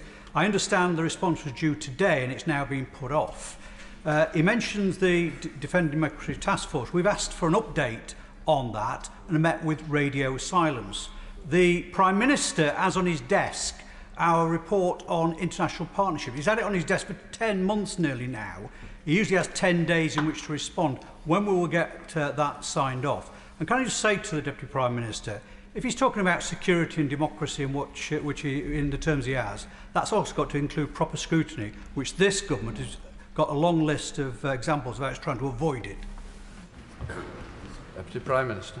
Well, proper scrutiny is provided by the Intelligence and Security Committee. I certainly take the reports produced by the Intelligence and Security Committee very seriously. I'm fully aware of the membership of the committee, just to reassure honourable members opposite. And it is precisely because we take the recommendations so seriously that the committee will receive a comprehensive response addressing all these points, including an update on the Defending Democracy Task Force. Sir Ian Duncan-Smith. Mr. Speaker, can I ask my right honourable friend, it's of course appalling news that we have a potential cell operating in and around Westminster, an espionage cell, and I, as a sanctioned individual alongside many of my colleagues, are particularly perturbed about this particular news. Yep. But that notwithstanding, I don't suppose it should come as perhaps any surprise, as my honourable friend's committee, the Security Committee, warned that the government was ill-prepared for this and the security measures that were necessary were not available. I therefore ask my right honourable friend a very specific question. This is, when did the Foreign Secretary get told about this investigation? Was it before he went to Beijing? And if he went to Beijing with this knowledge, did he raise it with his counterpart in Beijing? Because it's very important to know whether we have actually already said it. It's no good, by the way, coming to the dispatch box with respect and telling us that we don't talk about this. The Prime Minister did, and the investigation is not complete yesterday. So I want to know what the Foreign Secretary did. And can I just say to my right honourable friend, very importantly, that the problem lies in the mess we've got into over what we define China as with respect to us. Are they a threat? Or are they not? If they are a threat, why do we not call them a threat and take the relative action that is necessary to deal with them on that basis and sanction some people? Prime Minister. Well, my right honourable friend, who is a former Cabinet Minister and current Privy Councillor, knows full well that the government does not provide running commentary on updates and intelligence received by ministers. What I can assure my right honourable friend is that, first of all, it is the case that the Foreign Secretary regularly raises electoral interference and interference with our democratic institutions with his Chinese opposite number. It would not be the case, and it has not been the case generally, that specific cases, particularly those that are subject to an ongoing police investigation, would be raised. The point is the wider principle, and we have been robust and clear-eyed in addressing these points and raising them with Chinese opposite numbers. And in terms of the action that we have taken, I mean, I set out the steps that I took in respect of TikTok and indeed Huawei, where I pay tribute to my right honourable friend's support in that piece of legislation. I think we got it to a very good place, the Telecom Security Act. It's not just the Telecom Security Act, it's the National Security Act, it's National Security Investment Act, it's the deployment of the carrier fleet. All of those things have happened within the past a short number of years. They are evidence of the seriousness with which the government takes this threat. Dame Diana Johnson. Thank you, Mr. Speaker. The Deputy Prime Minister just said that he holds the Intelligence and Security Committee in very high regard. And I just wondered on that basis whether he's able to commit today to the recommendation that they made in their recent report on China, which was around updating the Advisory Council on Business Applications, their guidelines in relation to intelligence and security, particularly referencing China, and how we will ensure that they are enforced. Well, as I said in answer to a previous question, the full response to the ISC will be coming shortly. I do think that an important point has been raised in respect of ACOBA, for which I have overall ministerial responsibility in the Cabinet Office, and it's something that I will take away and something that I will discuss with the chair of that committee, Sir Eric Pickles, formerly of this House. Dominic Raab. Thank you, Mr. Speaker. Can I thank the Deputy Prime Minister for his statement and support the action the government is taking? Just on this issue of transparency and accountability, can I ask my right honourable friend whether the data regarding the volume of both prosecutions and convictions under existing legislation, but also the new National Security Act 2023, will that be collated and made available to the House so we can track the scale of hostile state action? And can I also ask if the government has decided on any necessary changes to the MOU with the ISC, as it's required to at least consider under Section 93 of the 23 Act? Deputy Prime Minister. Well, may I begin? I don't think I've had a chance from the dispatch box to pay a genuine, heartfelt tribute to my immediate predecessor as Deputy Prime Minister. Having done the job for a few months, I have a particular appreciation of all the work that he did when he was in that post. In respect of the volume of prosecutions and convictions, we seek to be as transparent as we can be with the House. I'm sure it's something that we can take away and look at with a desire to do so. I can't give him that firm commitment from the dispatch box, but if it is possible to do so, I would very much seek to do so. And of course, we keep the MOU with the ISC under review. We don't have any current plans to change it, but we keep it under review. Alistair Carmichael. Thank you, Mr. Speaker. Yet again, we are back here as we watch watch the horse disappearing over the horizon, shutting the stable door behind it. Every time we act to take on China, everything the Deputy Prime Minister boasts about is always taken reactively. So just for once, could we get ahead of the curve here and take action in relation to genomics? And as I and others have been urging the government to do for months now, designate it as part of our critical national infrastructure so that we're not back here again in a few months' time having to explain another failure. Well, I would just gently say to the Right Honourable Gentleman opposite, he did serve in government and in cabinet for 5 years, from 2010 to 2015. So I think members of that party do need to bear some responsibility themselves for the decisions. I think that they would have some pride in the decisions that we took. But more recently, under this majority Conservative government, we have taken a huge range of steps, including passing the National Security Act, the National Security and Investment Act. He does raise a very legitimate point in relation to genomics and its relevance to critical national infrastructure. It's not currently designated as such, but in my role in the Cabinet Office, I keep the register of critical national infrastructure under review, and it's something that I am exploring. Tim Moore. Thank you, Mr. Speaker. Can I thank you personally for the care and support which you've shown to those of us who have been sanctioned by China. We are in the front line of this threat, but I have to say, neither before or after these revelations have any of us been offered a briefing by the Parliamentary Security Authorities or by the Foreign Office or Home Office. In fact, I found out more about this character involved from my son, who just happened to be at university with him, than anything I've been told formally. I don't want to mention the current incident, but I do want to note that it's now a year on from when MI5 took the unprecedented almost step of issuing a security service interference alert about a character working within Parliament, for which there were no consequences. It's about a year or so on from the revelations about the activities of the Chinese Consulate General in Manchester, who thought it was his job to attack demonstrators, for which there were no expulsions, no consequences. It's months on from the recent revelations about the activities of the Confucius Institutes, which the government pledged to abolish. There have been no consequences, no abolition. Again, nothing has happened. And just a couple of weeks on from when we were promised by the Foreign Secretary he would take up the case of the sanctioned MPs and of Jibby, lie with the Chinese Foreign Minister, and yet came away with nothing. There have been no consequences. Is not the problem, Mr. Speaker, that for all the tough talk, there are no consequences, and the Chinese know that there will be no consequences? So specifically, can I ask him, will China be in the enhanced tier of the foreign agents registration scheme? Deputy Prime Minister. Well, may I deal with the specific question first and then perhaps reflect on the wider points?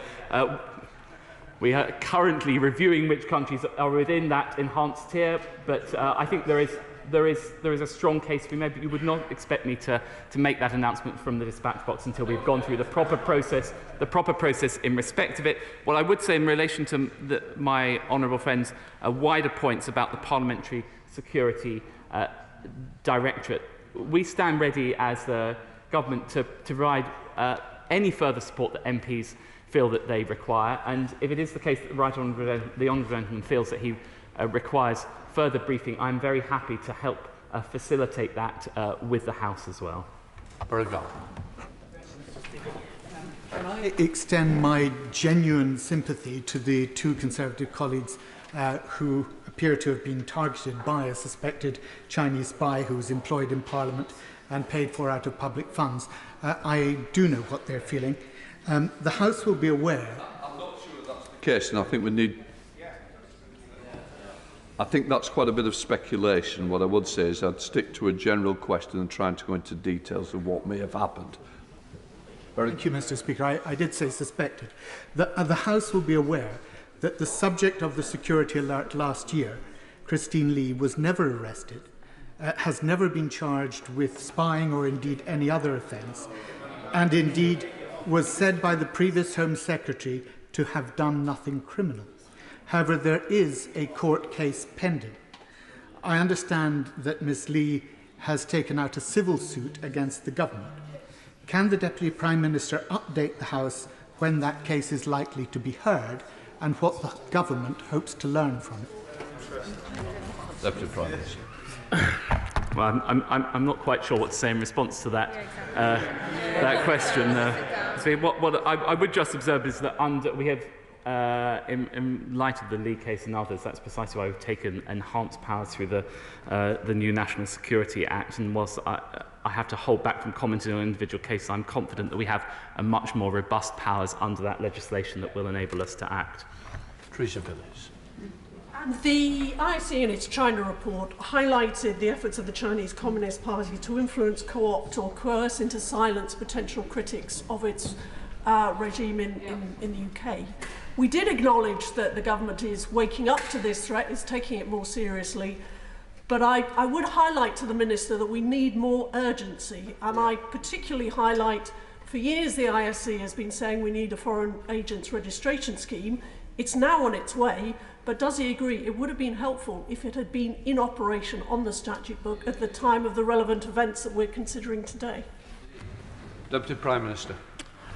Well, my right honourable friend raises some very important points. But I would just observe, and I think it goes to a lot of these questions, is that we do have a very different relationship with China to the one that we had just a few years ago.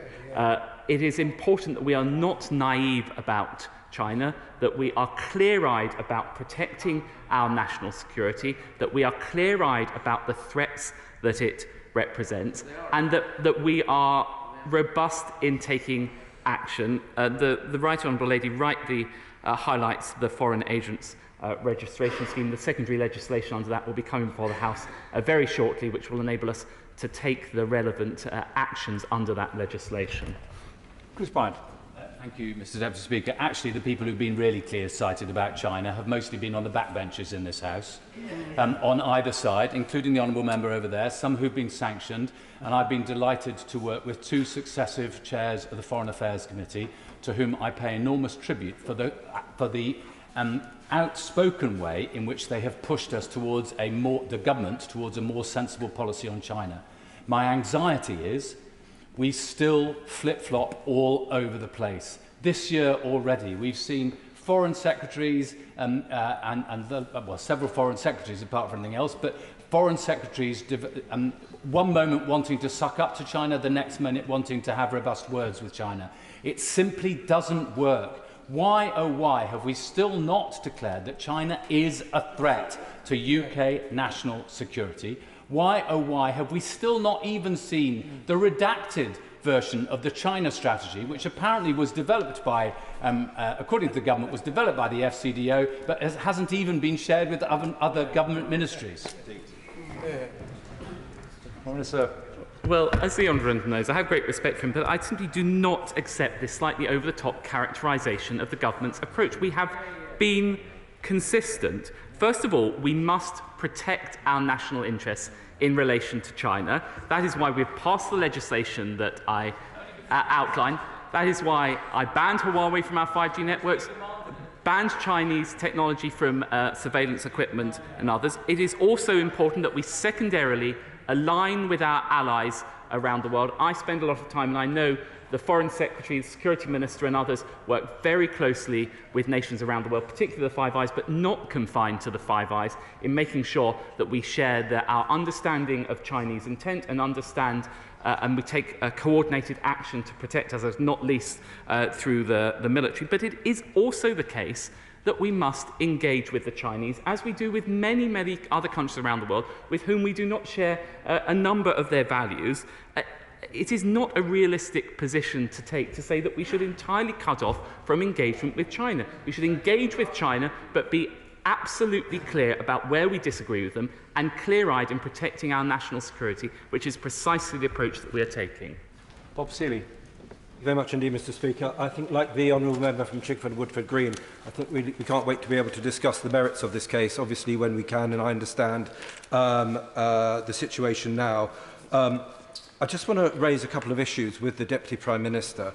I don't understand why the government, which is moving and has done lots of new things and we're getting more coherence, keeps thinking that we either bury our head in the sand or we effectively sort of go soft on elements of the relationship with China. We can debate with China, we can engage with China all we like, but we can also do so in an increasingly robust way which answers the threat that they are presenting towards us. And specifically, the one thing that the government keeps avoiding is the argument about economic dependency and the growing economic dependency that all Western nations have on China, and which will mean that in case of war in the Pacific in 2 or 5 years' time, which is what President Xi is planning for, this is what he said, we're retaking Taiwan by 2027, we will not be in a position to do anything about it without collapsing the global economy. So effectively, in the next few years, our hands are being tied by economic dependency, and every time I raise this case, the government is not even willing to produce an annual statement on economic dependency. Can we please take this issue more seriously? Because this is at the heart of security. No freedom of action means we have no security. Prime Minister. Thank you, Mr. Deputy Speaker. First of all, I have a great deal of respect for the honourable gentleman here, and I have discussed these issues on many occasions. I would actually say, I believe we're precisely taking that robust approach. And when it comes to economic dependency, that's precisely why we passed the National Security and Investment Act, which enables me, ultimately, as a minister, to take decisions to intervene where we feel that any state acquiring technology could undermine our resilience, our ability to protect ourselves, or indeed enhance the capability of other states. I've taken the decision to intervene on a number of occasions, and ultimately we have issued orders in respect of Chinese related companies in over half of the orders that we have issued. In respect of the resilience of supply chains, that's precisely why the Prime Minister established the National Security Resilience Committee, building on work by my right honourable friend, the former Deputy Prime Minister, in relation to the resilience of supply chains. He's totally right to raise that issue. I can assure him that the government takes it very seriously and is acting. Very Chairman. Deputy Speaker, does the Deputy Prime Minister remind the House of just December 2016, when the Prime Minister, the then Prime Minister David Cameron, was in the Plough pub in Cadston with President Xi? We were all urged to be very positive towards China. Indeed, when I could express worries about the takeover of a global company based in Huddersfield by China, I was told to go away and be quiet. I've also consistently asked for an audit about how much of our British government and interests, British industry and interests, are owned by the Chinese. A simple audit. We've never had a positive or any reaction to that suggestion. When will the government do that? Prime Minister. Well, the Honourable Gentleman is right to highlight the fact that we have a changed approach to China. The fact is that the facts on China have changed. Its conduct in relation to Hong Kong and the national security law that it's passed, the increasing evidence of abuses in Xinjiang province, the increased aggression that we see in relation to the South China Sea. There's no room for any naivety about China. We have to be clear-eyed, and we are being clear-eyed. That is why we've passed a host of legislation, why now, to his points about what's owned by China, we have for the first time taken the power to intervene on transactions, whether it's in relation to China or other companies, in the interests of national security, and I haven't hesitated as a minister to do so. Nikki Agee. Thank you, Mr Deputy Speaker. Can I thank the Deputy Prime Minister for his statement to the House? Does he agree with me that this latest episode shows clearly that it is vital that we do all we can to protect our democracy and our democratic institutions? It is right that the government continues with the protect, align and engagement strategy, but at the same time, actions speak louder than words, and that the Chinese Communist state needs to hear very loudly that we will do all we can to protect our democracy. Prime Minister. I completely agree with the Honourable Lady's comments, and that's precisely what the Prime Minister did at the G20 summit with Premier Li this weekend just past. And that's precisely why we have introduced a wide range of legislation to address threats, including in relation to academia in respect of the Higher Education Freedom of Speech Act, amongst many other pieces of legislation. Richard Ford. Thank you, Mr Deputy Speaker. The Integrated Review refresh was announced on the 13th of March this year, and at the time it was welcomed that funding would be doubled for building expertise in government on China. We've since learned that the doubling was from a base the previous year of 170 civil servants learning Mandarin, of whom just 20 were to attend language immersion. Given that the UK hosts over 150,000 Chinese students in the UK who are learning about English language and British culture, is that announcement of perhaps 300 training places for British government officials now sounding a little modest? Prime Minister. Well, first of all, the Integrated Review refresh was very clear about China being the #1 state-based threat to our economic security. He cites the foreign language training. That is just one element of action that we have taken to increase our capacity in relation to China. Clearly, you wouldn't expect me to comment on what the agencies are doing in respect of China, but I can assure him that within the Cabinet Office and within structures in the Cabinet Office, we are constantly increasing the amount of resource we put in, as I know the Foreign Office is as well. Thank you, Mr Deputy Speaker. I have some sympathy with my right honourable friend, the Deputy Prime Minister, for wanting to strike the right balance.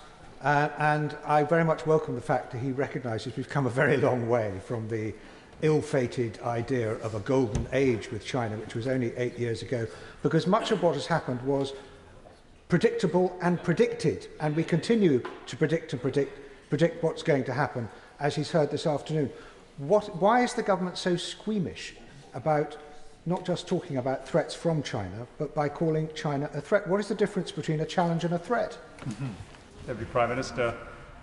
Well, I'm grateful to my honourable friend for recognising the evolution and the strengthening of our approach in respect of China. I won't add to what I said previously on that. What I would say is that we continue to enhance our capability in relation to China. I've outlined a number of measures that we take, and we continue to keep all of these things under review. I want to reassure my honourable friend and indeed other members on both sides of the House.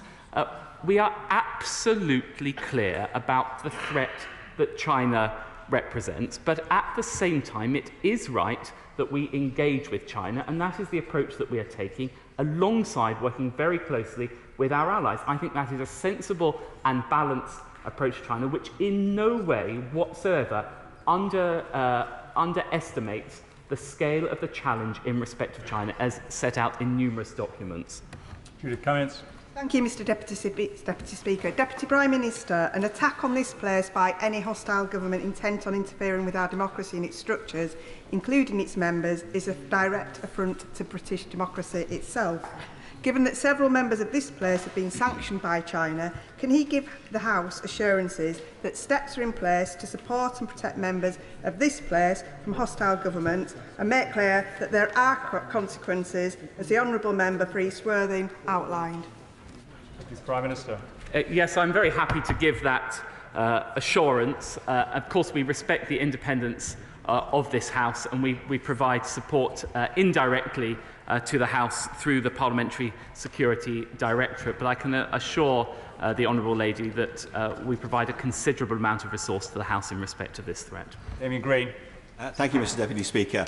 I sympathise with my right honourable friend that on the Chinese matter, he will be facing countervailing pressures, arguments on the economic side and other arguments on the security side. Today, in his statement, he made great play of the 6 very welcome measures the government has taken to toughen Britain's stance towards the Chinese government.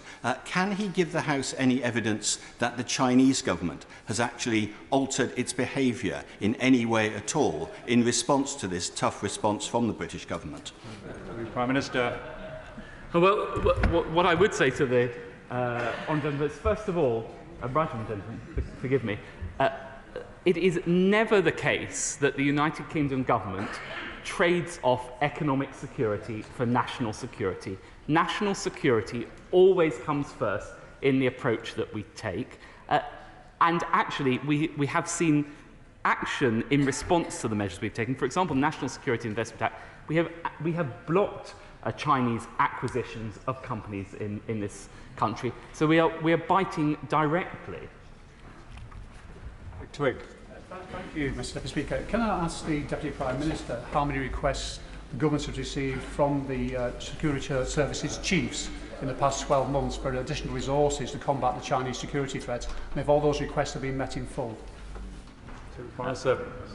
Well, you wouldn't, the honourable wouldn't expect me to comment specifically on the agencies, but I can give them a general assurance that we have provided them with the necessary resources that they need to combat all the threats that this nation faces. James Sunderland. Mr Deputy Speaker, thank you. This unsavoury episode serves as a reminder for all of us in this place of the threats that we face, not just from state interference, but also from a variety of malign actors. Can I please ask Deputy Prime Minister whether we are doing enough to think about our physical security, surveillance and counter-surveillance, malware and IT on our phones and other Trojan viruses, and also governance of MP security?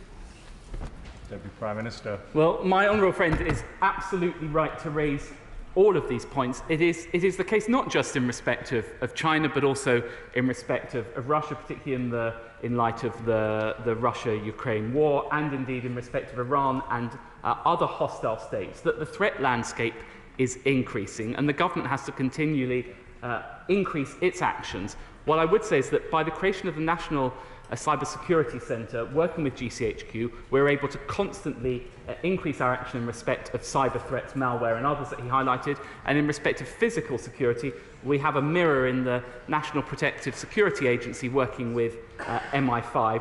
Those in turn also work with the Parliamentary Security Directorate, which deals directly with threats to members of Parliament and is supported by the agencies and others. Mary Rimmer. Yeah. The Chinese Communist Party has shown once again it will stop at nothing to get its way.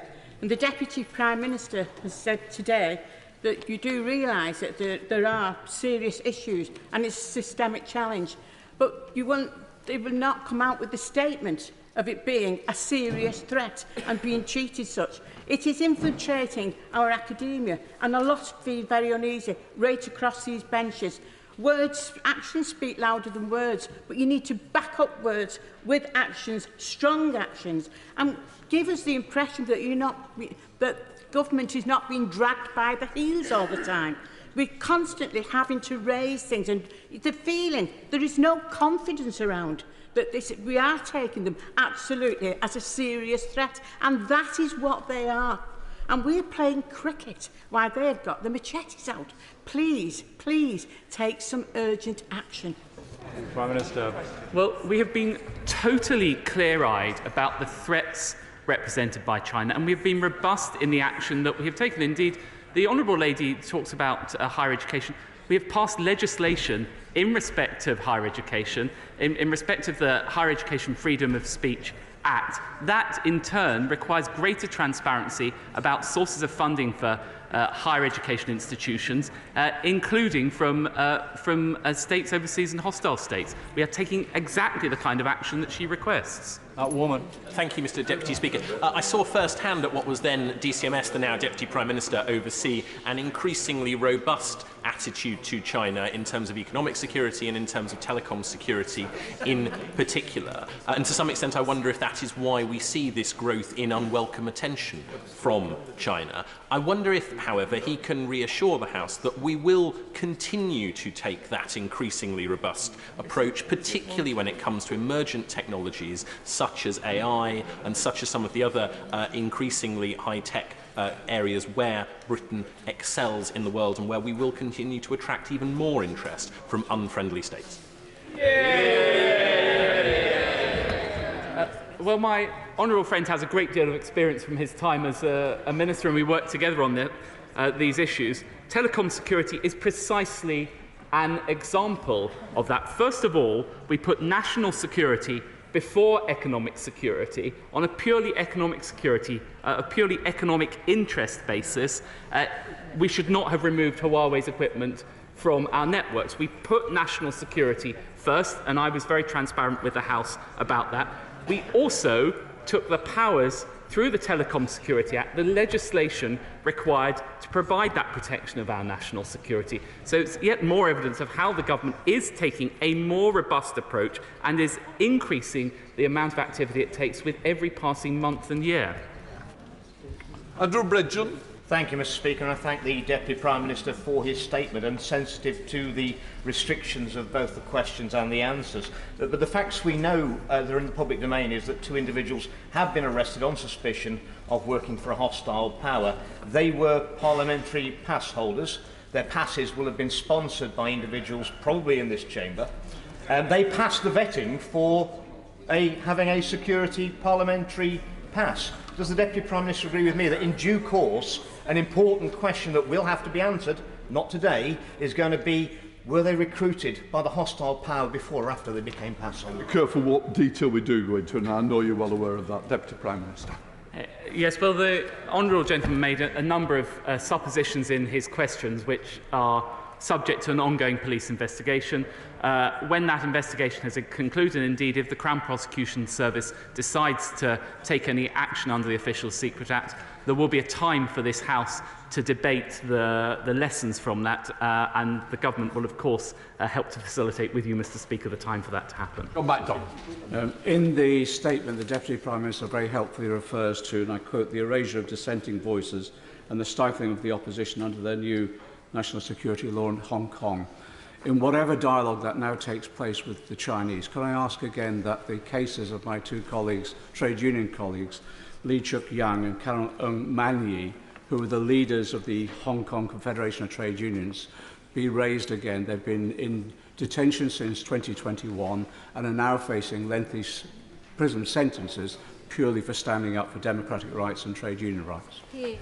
Deputy Prime Minister. Well, ministers both raised the general principle of the China's national security law and its application to Hong Kong and suppression of liberties in Hong Kong in very robust terms with their Chinese opposite numbers, and will raise individual cases. And I'm happy to pass on to the Foreign Secretary, if he has not done so already, to make sure that individual cases are raised.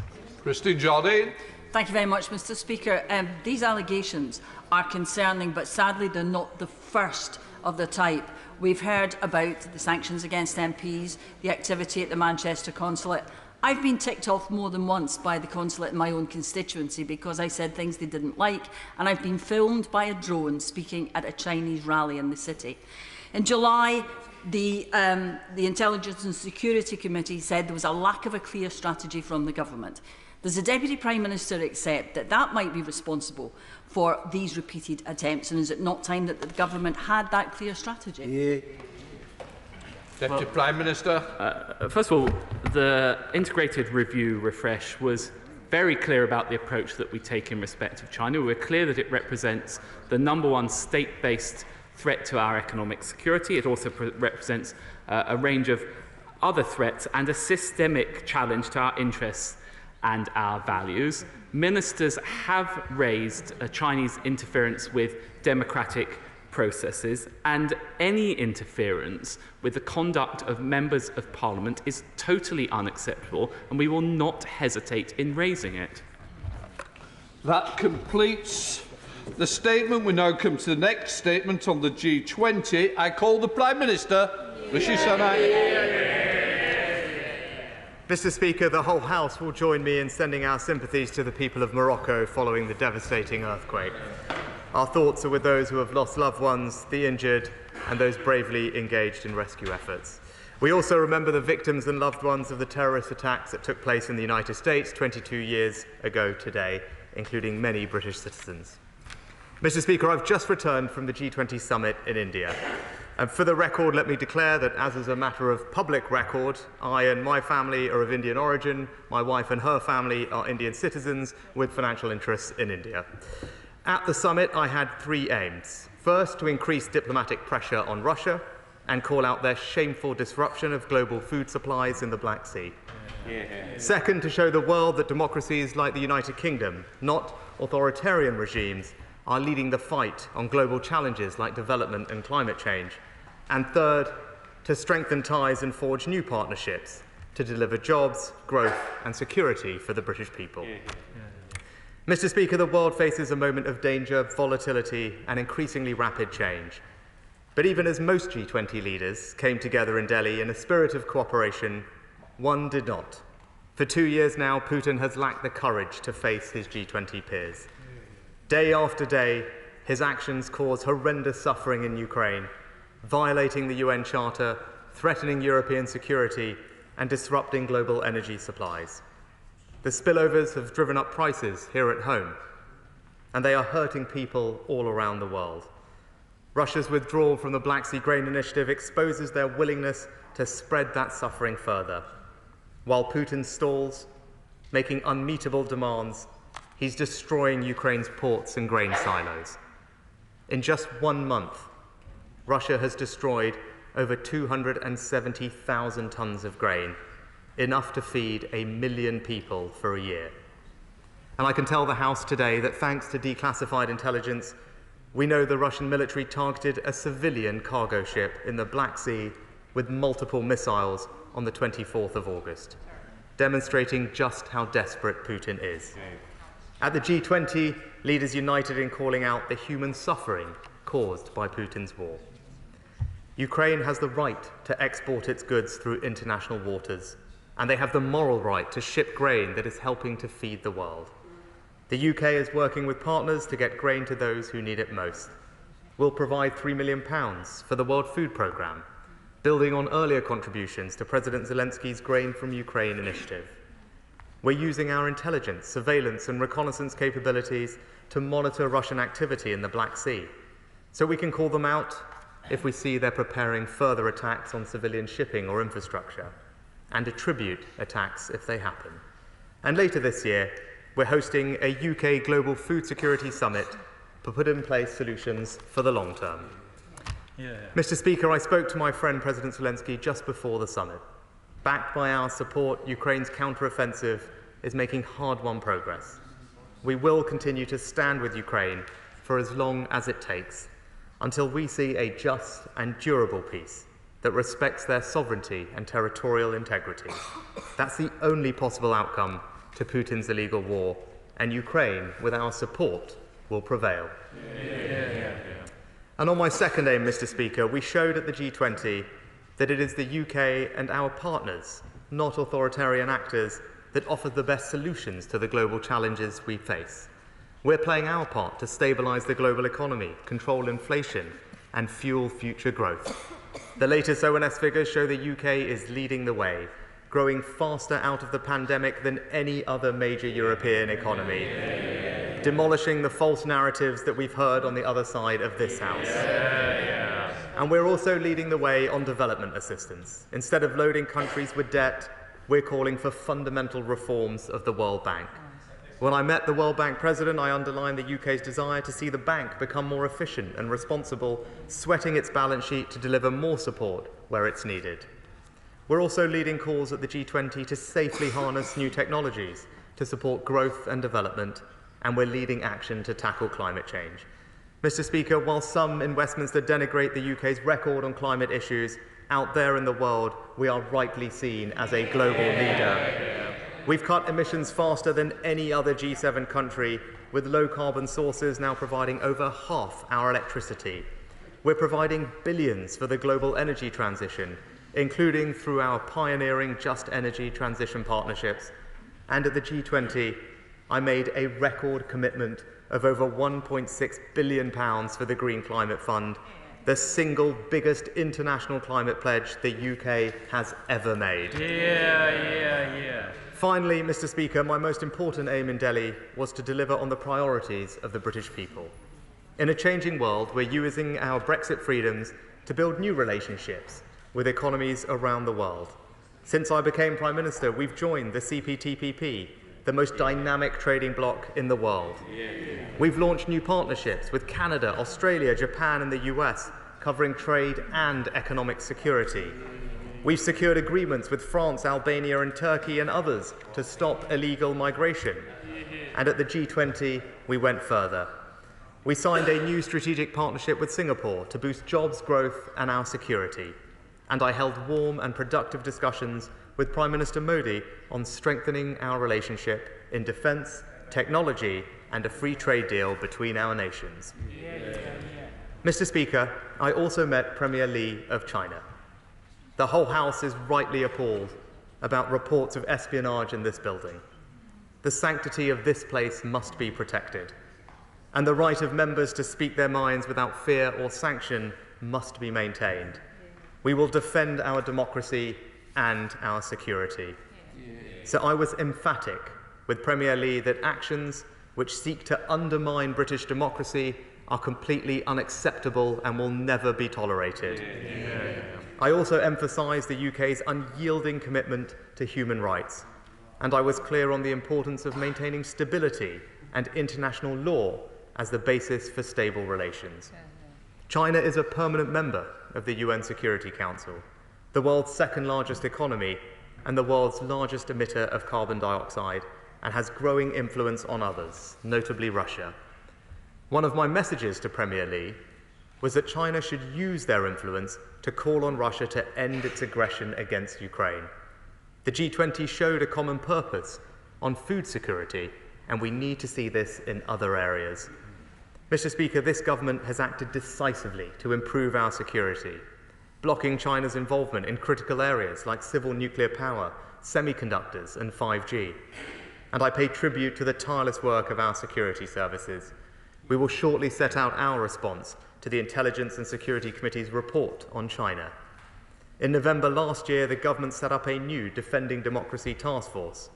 Its mission is to reduce the risk to the UK's democratic processes, institutions and society, and ensure they're secure and resilient to threats of foreign interference. The importance of that work is clear for all to see. And crucially, In taking this approach, we are aligned with each and every single one of our Five Eyes allies and our G7 partners. Because by speaking frankly and directly, we will ensure our messages are heard clearly and that our interests and values are protected and promoted. In conclusion, Mr. Speaker, at a time of rapid change, we are bringing British values and British leadership to bear on the biggest global challenges. As one of the fastest growing major economies, the second largest contributor to NATO, and a global leader in everything from climate to tech to development, I'm proud of the United Kingdom's leadership. And it is through that leadership, working with our allies and partners, that we will increase our security, grow our economy, and deliver on the priorities of the British people. And I commend this statement to the House. Keir Starmer, Leader of the Opposition. Thank you, Mr. Speaker, and can I thank the Prime Minister for an advance copy of his statement. And can I join him in sending my condolences and those, I'm sure, of the whole House to those affected by the devastating earthquake in Morocco. I know UK search and rescue specialists are working to help Moroccan authorities find survivors. And it is important at this time that all those in Morocco know that we are thinking of them and prepared to give the resources and the support that they need. Mr. Speaker, the G20 summit in India was a real opportunity to see progress on key global issues by condemning Russia's illegal war in Ukraine in no uncertain terms and making solid commitments to boost growth and renewable energy capacity around the world. So I'm afraid the joint declaration from the weekend is disappointing. As Russian drones resumed attacks on Kyiv, it is disheartening to see language weaker than the G20's condemnation of Moscow at last year's summit in Bali. On this issue, the House speaks with one voice. There is no ambiguity. We all agree this is an unjust, illegal war against Ukraine. And I join the Prime Minister in saying that Britain and our NATO allies will remain committed in helping Ukraine defeat Putin. Mr. Speaker, on the matter raised in the preceding statement, the news of the arrest of a researcher here in Parliament on suspicion of spying for China is a serious breach of security conducted by the Beijing security services. Given the arrest happened in March, can I ask the Prime Minister if the Foreign Secretary knew about this incident before he visited China last month? And if he did he raise it on that trip? I listened to the answers given in the preceding session by the Deputy Prime Minister, who said that regularly these issues are raised. But my question is specific, and I would ask the Prime Minister to address it directly. And if, as it seems, the government is not considering designating China as a threat to national security, can he give further details on how they will tackle the infiltration of Chinese security services on key British institutions? Incidents like this show the constant threats that we face, and the G20 shows how far we have to go. There was some important progress at the G20 this weekend. A new partnership for global infrastructure and investment was announced between the US, the EU, India and Gulf states. A partnership to counterbalance China's Belt and Road Initiative, boost economic development, secure supply chains and connect the US, EU and trusted partners in Asia. A much welcome initiative, you might think. So when I looked at the signatories of this new partnership, I was surprised. Something was missing. Where was Britain? Can the Prime Minister explain why the UK has not signed this agreement? This seems remarkable. A new agreement has been reached between major trade blocs to deliver economic security, and Britain is not involved. That's right. I think the Prime Minister owes the House an explanation. Have we been left out or just decided not to sign? Because the race towards the future has begun. Major nations are investing in new technology. hoping to establish themselves as leaders and major global centres for green technology. The US has introduced the Inflation Reduction Act. The EU, in return, is relaxing rules to allow greater green subsidy. Where is Britain? Where is the plan? I'd also like to ask the Prime Minister about the trade deal between India and the UK. They promised this in their manifesto. Then they said it would be done by Diwali last year. Now the Prime Minister says the deal is not even guaranteed. What's going on? Mr. Speaker, it really sums up their global economic approach. No strategy and no direction. We can't be slow off the mark. The race has started. They once promised a new era of post-Brexit global trade, but instead of more investment and more trade, they've erected unnecessary barriers and made Britain a more difficult country to do business in. We can't be left on the sidelines. Britain needs a seat at the table. We have the expertise, the creativity and the ingenuity. But this government is too distracted, too complacent and has no plan to seize the opportunities of the future. Thank you, Mr. Speaker. Prime Minister. Well, Mr. Speaker, let me just rattle through the honourable gentleman's questions. With regard to the matter that was covered in the preceding statement, I'm sure he'll appreciate that as there is an ongoing investigation, as you've also said, Mr. Speaker, as I'm limited in what I can say specifically, but I've been emphatically clear in our engagement with China that we will not accept any interference in our democracy and parliamentary system. This includes sanctioning of MPs and malign activity, such as the type of activity alleged to have taken place. I can absolutely confirm that the Foreign Secretary raised these issues on his recent visit, and I also reinforce this in my meeting at the G20. The Honourable Gentleman then went on to raise the announcement about the Partnership for Global Infrastructure Investment. What he failed to mention in his criticism was that that initiative, the PGII, was something that the UK itself created under our G7 presidency. Far from being something that we're not part of, we were the ones who made sure we were there at its inception, Mr. Speaker. And, well, again, the Honourable Gentleman jumping as ever on the latest bandwagon that he can find. The PGII is an initiative that will contain a range of different projects, Mr. Speaker. This particular one was also not signed by Canada, by Japan, by Italy, for example. Each and every country will participate in a range of projects. So what did we do, Mr. Speaker, to make our contribution? As I said, we made the single largest pledge this country has ever made to the Green Climate Fund. Why?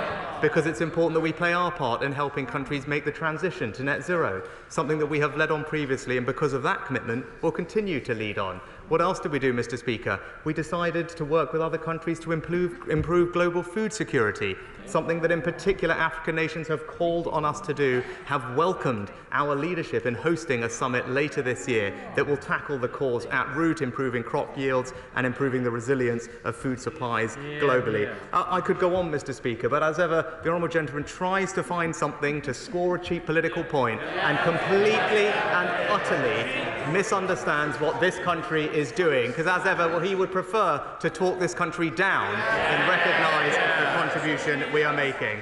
And then, Mr. Speaker, I'm happy to address his comments on the trade deal. I thought this was telling, Mr. Speaker, because I had a flashback. He was asking, why don't we just sign it? Why isn't it done? I had a flashback to all those conversations when we were leaving the EU, Mr. Speaker. Because his approach back then was just sign any deal that was offered to us. And we know where that would have led, Mr. Speaker. The right thing to do for the British people is to fight hard for the things that we need, Mr. Speaker. We only need a deal that works for the British people, that delivers on our priorities, which is why it's right not to rush these things, as he would do, clearly. We don't put arbitrary deadlines on them, Mr. Speaker. I take the time to make sure that they are right for the British people. And our track record is there, Mr. Speaker. We are the first European nation to accede to the CPTP Trans-Pacific Trade Partnership. Something else he failed to mention. That is the most exciting dynamic trade bloc that exists in the world. It accounts for 50% of the world's population, the Asia-Pacific. 60% of goods trade passes through that region, and it will account for over half of global growth in the coming decades. Now that we've left the EU, we are able to join that trade bloc, and they are excited, Mr. Speaker, to have us. very lastly, I'll just touch on his point again about Brexit. Again, he failed to point out that since we have left the single market, we've actually grown faster than France and Germany, Mr. Speaker. So I'll end where I started. As ever, when it comes to these things, he is determined to talk Britain down. We are demonstrating that Britain is leading on the global stage and delivering for the British people. Chair of the Select Committee, Alicia Cairns. Can I start by putting on record my thanks to you, Mr. Speaker, the Parliamentary Security Service and Intelligence Services for your personal support over the last few months. But here today, we know that across this House, a real priority for members is the safety of British nationals when they are arbitrarily detained abroad. And the Foreign Affairs Committee has recently released a report on that matter. It cannot be right that consular access is withheld on the basis of diplomatic silence being held in place.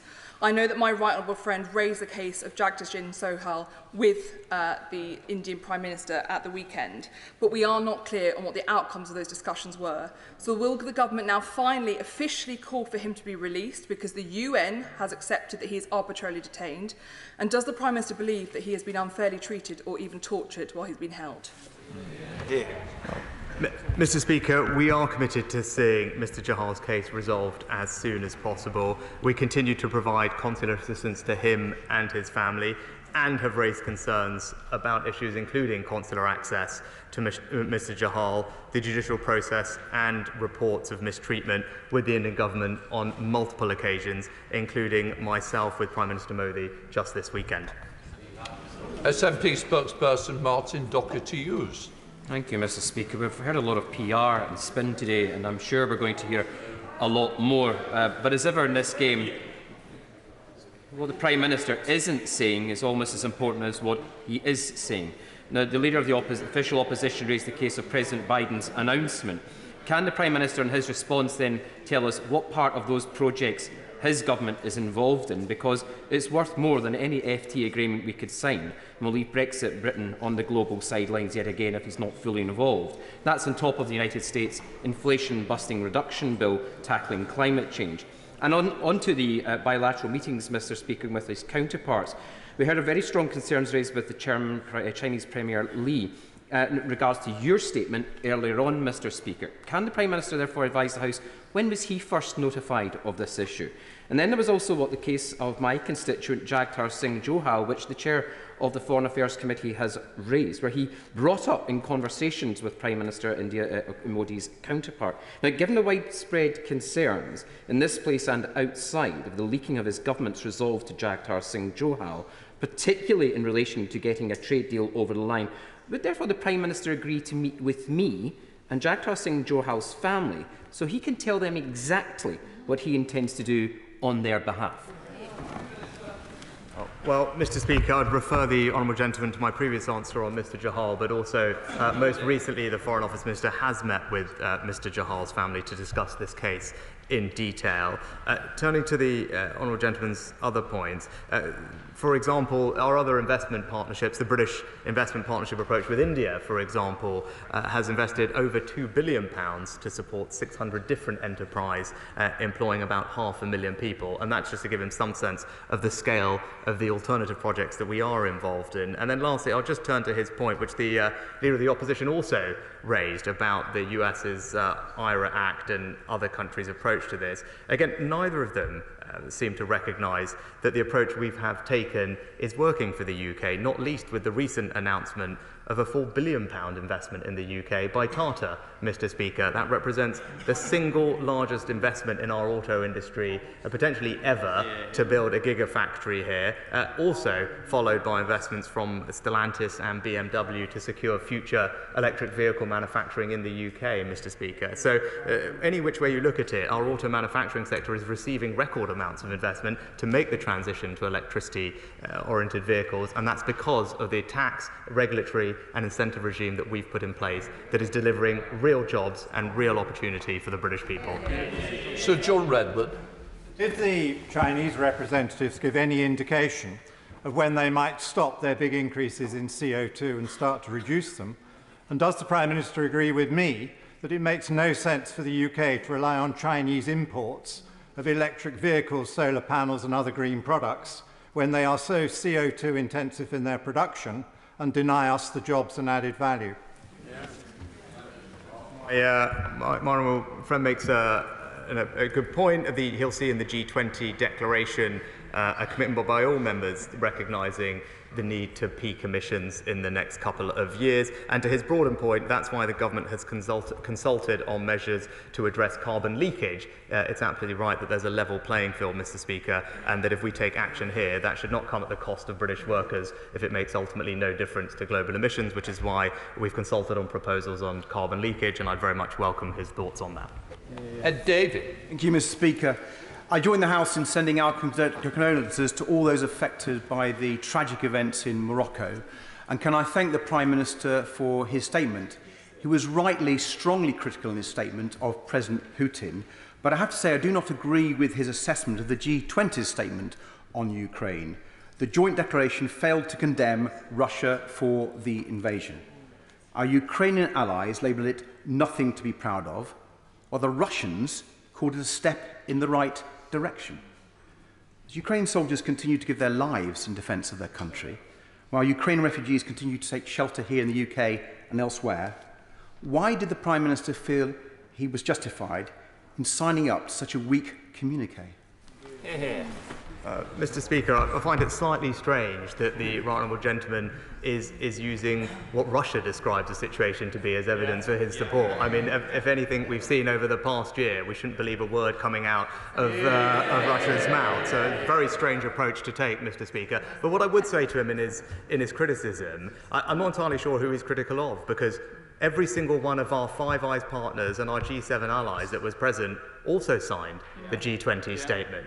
And that's because we fought hard to have a statement that we thought did, in fact, as the US themselves have said, including the President and the Treasury Secretary, contain substantially very strong language regarding Russia. I went out to that summit specifically to raise the impact of Russia's illegal war on food security and food prices. The language in the summit goes further than what we have had before, highlighting that, calling for an end to attacks on food and civilian infrastructure, and to restore the Black Sea Grain Initiative, and also agreed on the significance of securing, and I quote, a comprehensive, just and lasting peace based on the principles of the UN Charter, including territorial integrity. That's why all of our allies, and I could go through the list of them, worked hard for that statement and supported it. And his criticism may well be of me, but he's also criticising every single one of our closest allies. Sir Julian Lewis. Thank you, Mr. Speaker, and may I welcome the robustness of the Prime Minister's stance on Russia, but does he agree with me that there are aspects of other topics like China at the G20 which he might not be able to discuss in full on the floor of the House, but which he could discuss securely with the Intelligence and Security Committee?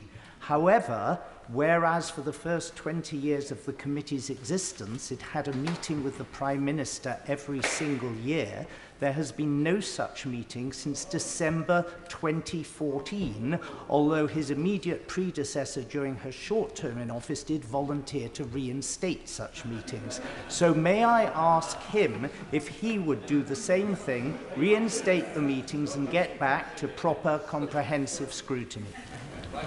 Mr. Speaker, I'm very happy to consider my honourable gentleman's request, but in the meantime, what I will say is I very much welcome the committee's report on China and are grateful to all its efforts. The government is in the process of considering its recommendations and conclusions carefully. We'll publish our response in due course and in the usual manner. Sir Christopher Bryan. Thank you, Mr. Speaker. Surely one of the things that should keep the Prime Minister awake at night is whenever a British national is Sorry. Unfortunately, I've got a member behind who feel they should be taken first. Can I just say, he's second on the committee. He's one of the longest serving members on the Foreign Affairs Committee. Sir Christopher Bryan. As I was saying, seconds out, round two. The one thing that should keep the Prime Minister awake, or any minister awake, is when a British national is arbitrarily detained in a foreign country. And you would hope that ministers, and the Prime Minister himself, would summon up every ounce of energy to try and get people released. I'm sorry, but I think quite a lot of us are very depressed by the Prime Minister's own answer to the question from the Chair of the Foreign Affairs Committee earlier about Jagtar Singh Johal, who has been arbitrarily detained now for 6 years. Everybody knows that he is being tortured and he is being mistreated. I took the Prime Minister to say that he has not called for his release. Is that really the truth? No, Mr. Speaker. As I said to the honourable gentleman, or I said in answer to the previous honourable gentleman, we've consistently raised our concerns about Mr. Jahal's case with the government of India, including allegations of mistreatment and the right to a fair trial. That's why the Foreign Office and ministers are providing direct support to Mr. Jahal's family, and why I raised this specific case with Mr. Modi. Mr. Speaker, could I welcome this statement and also the Prime Minister's leadership on Ukraine? Our national security and our economic security are interdependent, and that's no better illustrated than those grain ships trying to get out of Odessa. He mentioned the Global Food Security Summit. Could he expand on this? And he knows that I've been campaigning for some time for an international maritime protection force to help escort those ships out. That won't just help the Ukrainian economy, it'll also help our own, because the food inflation is affected by that as well.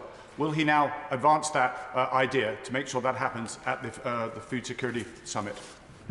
Well, can I thank my honourable friend, because he has actually rightly focused on this issue of maritime security in the Black Sea for some time, and he was correct to do so. We are talking and working with partners, allies, and indeed Ukraine to consider all different ways that we could ensure the safe access of grain out of Ukraine, and will continue to do so.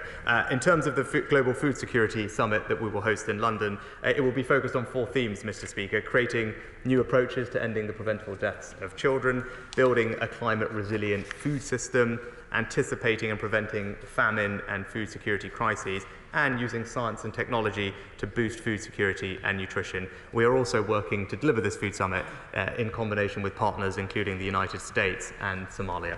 Thank you, Speaker. Can I associate myself with the sympathies extended to the people of Morocco, and can I welcome the language that's in paragraph 50 of the G20 communique about building a bigger World Bank. The truth is, however, that we need to triple the lending of multilateral development banks if we're to mobilise the climate finance that the world now needs. We can't do that by simply building a better World Bank.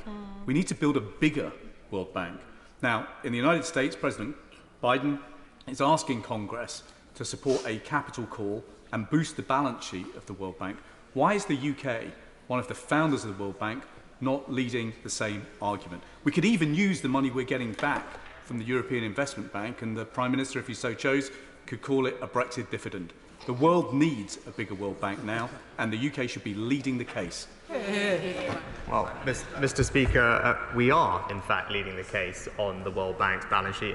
My right honourable friend, the Development Minister, has had extensive conversations with the President of the World Bank on precisely that matter, and it's something I discussed with colleagues at the G20, and including with the World Bank President himself. But we are also broadly leading the way on how else we can reform the international financial system, including pioneering the use of climate-resilient debt clauses, which has been welcomed by countries around the world, channeling our IMF SDRs back for use for developing countries, and finding ways, as I said, to stretch balance sheets to unlock more funding. The UK is looked to as a leader in all of these areas, and not least we're announcing conditional capital increase for the IRBD, Mr. Speaker. All of these things together position us as a thought leader in changing the international financial system. It was a subject of my interventions at the G20, and the Development Minister, as I said, is taking forward this work at pace with our allies.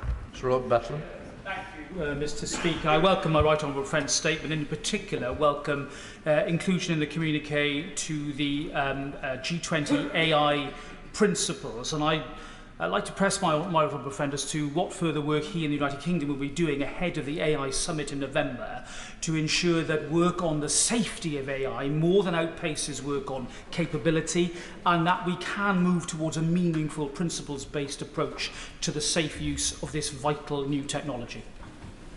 Can I thank my honourable friend for the question? He's absolutely right about the need for global cooperation when it comes to AI safety, a technology that obviously doesn't respect national borders. Again, this is an area where the UK is demonstrating leadership, building on our expertise and leading position in AI research. We are having the conversation with partners about what that principles-based approach to regulation would look like to ensure consistency across jurisdictions, but also seeing what we can do to make sure that the UK is the leading place for that AI safety research, and that is the work of our AI task force, which is currently underway and proceeding well. Florence Session-Lomé. Speaker. Mr. Speaker, I welcome African Union as a permanent member of the G20. Africa is one of the fastest growing economies in the world, and it's important that her voice is at the table discussing some of these major global issues, from climate change, security and economic stability. My own country of origin, Nigeria, is one of the largest in Africa, with over 223 million and rising on a daily basis. Can the Prime Minister outline what strategy and steps his government has towards a strategy for the continent? Can I thank the Honourable Lady for her excellent question, and I join her. We were delighted to agree African Union membership of the G20, and she's right to highlight the importance of Africa, increasing importance of Africa in global affairs. Over the next decade or so, Africa's population will double to 2.5 billion people, with 60% of those under the age of 25. But also, Africa contributes just 4% of global emissions, but is home to 35 of the 50 countries most at risk from climate change. So it's important we're engaged and supportive. I can tell you what we are doing is, now that we've left the European Union and are in charge of our trade policy, we've changed our tariff structure so that 98% of goods imported into the UK from Africa will enter tariff-free. We are making sure that our just energy transition partnerships help countries like South Africa with their transition, mobilising billions of dollars of support. And next year we will be hosting the Africa Investment Summit with over 20 different countries, because the UK, as measured by FDI, is the largest investor in the continent. Looking forward. Speaker, in an ever more dangerous world, having allies and partners is really important, and trust is so important to keep those allies. So can I thank my right honourable friend for the commitment he made on climate change. It was a commitment we gave in Glasgow at COP, and this shows that Britain is a country that keeps its promises. Would he like to show examples of how that money is going to be spent, how it will make our allies and partners stronger, and how that will help strengthen our own security too here in the UK?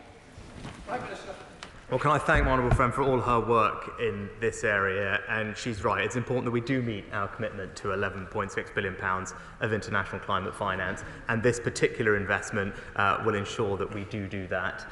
It was warmly welcomed by partner countries at the G20, and she will know that the importance of giving money through this multilateral fund rather than bilaterally is that it can be leveraged at multiple times. So every pound that we contribute will be able to be used multiple times more, attract more capital, and in that way we are helping to fund literally hundreds, if not thousands, of projects across the world, and I know that our countries that benefit from them are extremely grateful for us. Colin Mamu. Thank you, Mr. Speaker. In his private meeting with Mr. Modi, did he raise the issue whilst we're supporting Ukraine? India is buying huge amounts of oil and also trading in engineering, manufacturing and technology stocks. Did he also, in terms of trade agreement with the UK, raise the issues of human rights, of the Dalit community, of the Sikh community in Jagtar Johol particularly, and did he raise the issue of the Christian community, the abuses that are taking place, and long-standing abuse of the Kashmiri community? In order for us to have a trade agreement, we must have a fair and based on human rights and international law. Well, Mr. Speaker, supporting democracy and human rights is a core part of our engagement, not just with India, but with all countries that we engage with. And when it comes to the position or situation in Kashmir, my view is it's not for the United Kingdom to prescribe a solution or act as a mediator in that situation. Shailesh Vara. Speaker, Article 30 of the G20 Leaders' Declaration speaks of delivering quality education. Mahatma Gandhi said, and I paraphrase, that if you educate a man, you educate an individual. If you educate a woman, you educate a family. The UK is certainly doing as much as it can to ensure that those who need education across the globe receive it, especially girls and women. Could the Prime Minister give an assurance that the UK will do all it possibly can to ensure that the other members of the G20, including new member the African Union, do their bit to ensure that the girls and women in their countries and across the world are educated?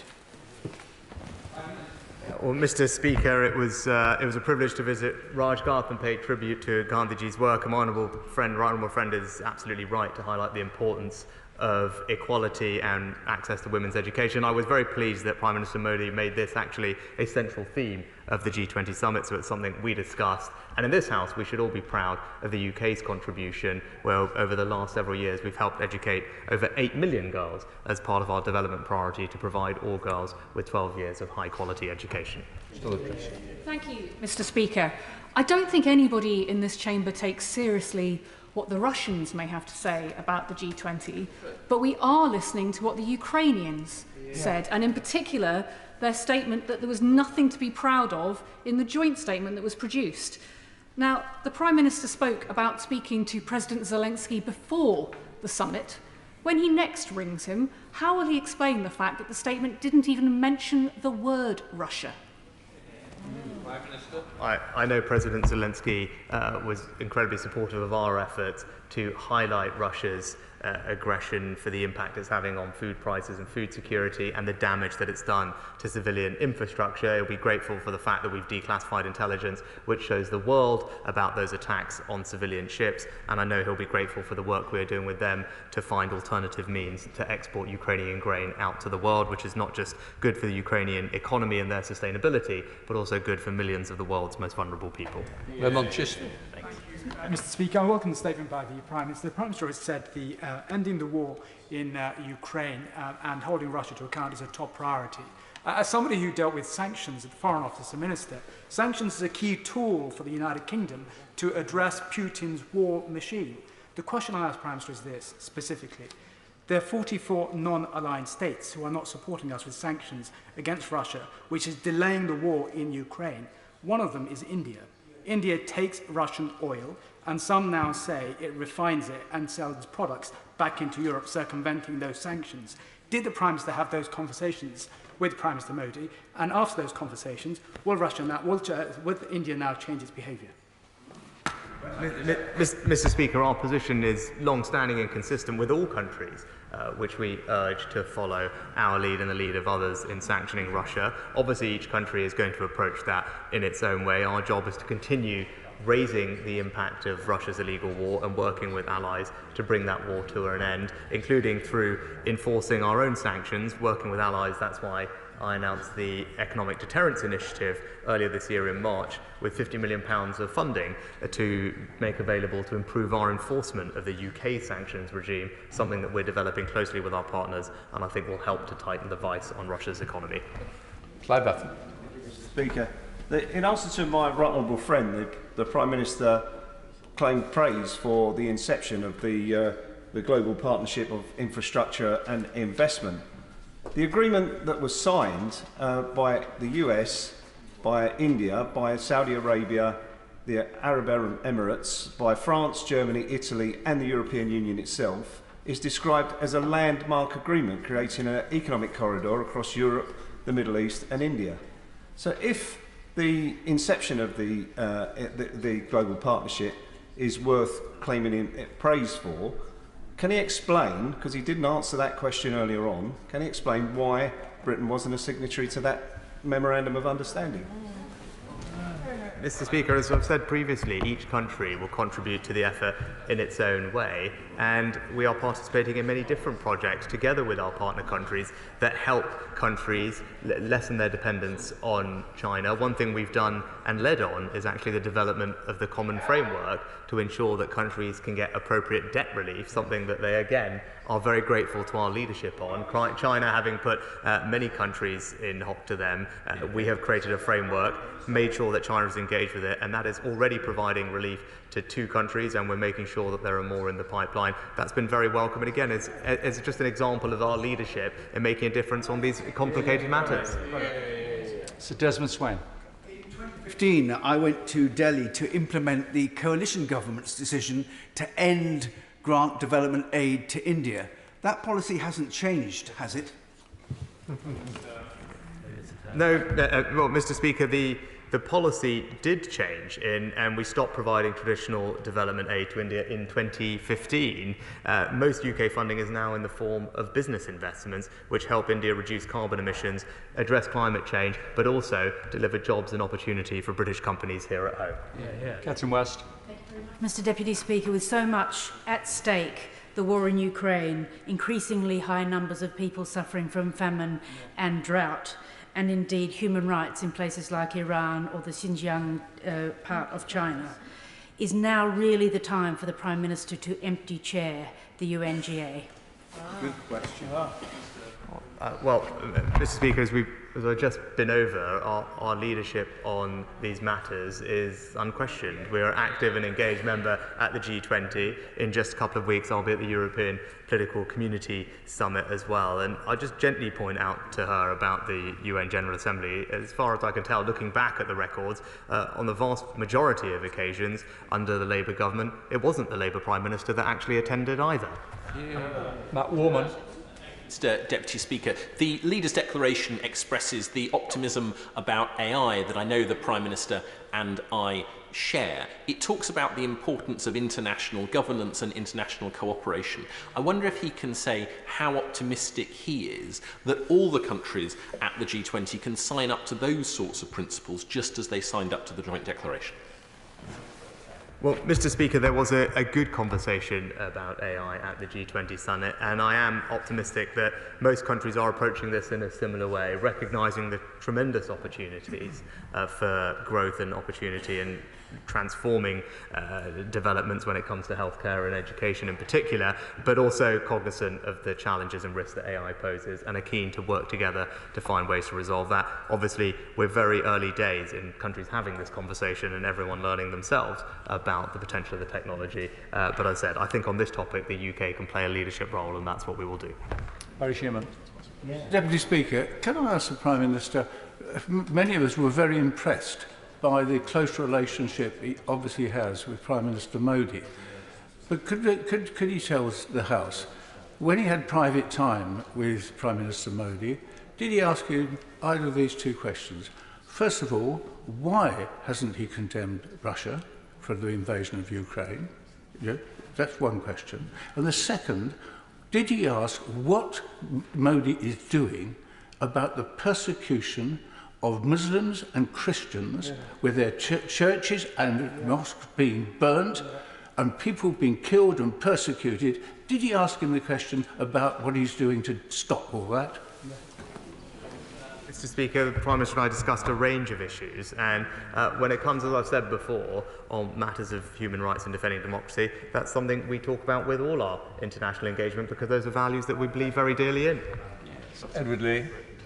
Of course, migration is best dealt with by international cooperation, but it also depends on decisive action at home.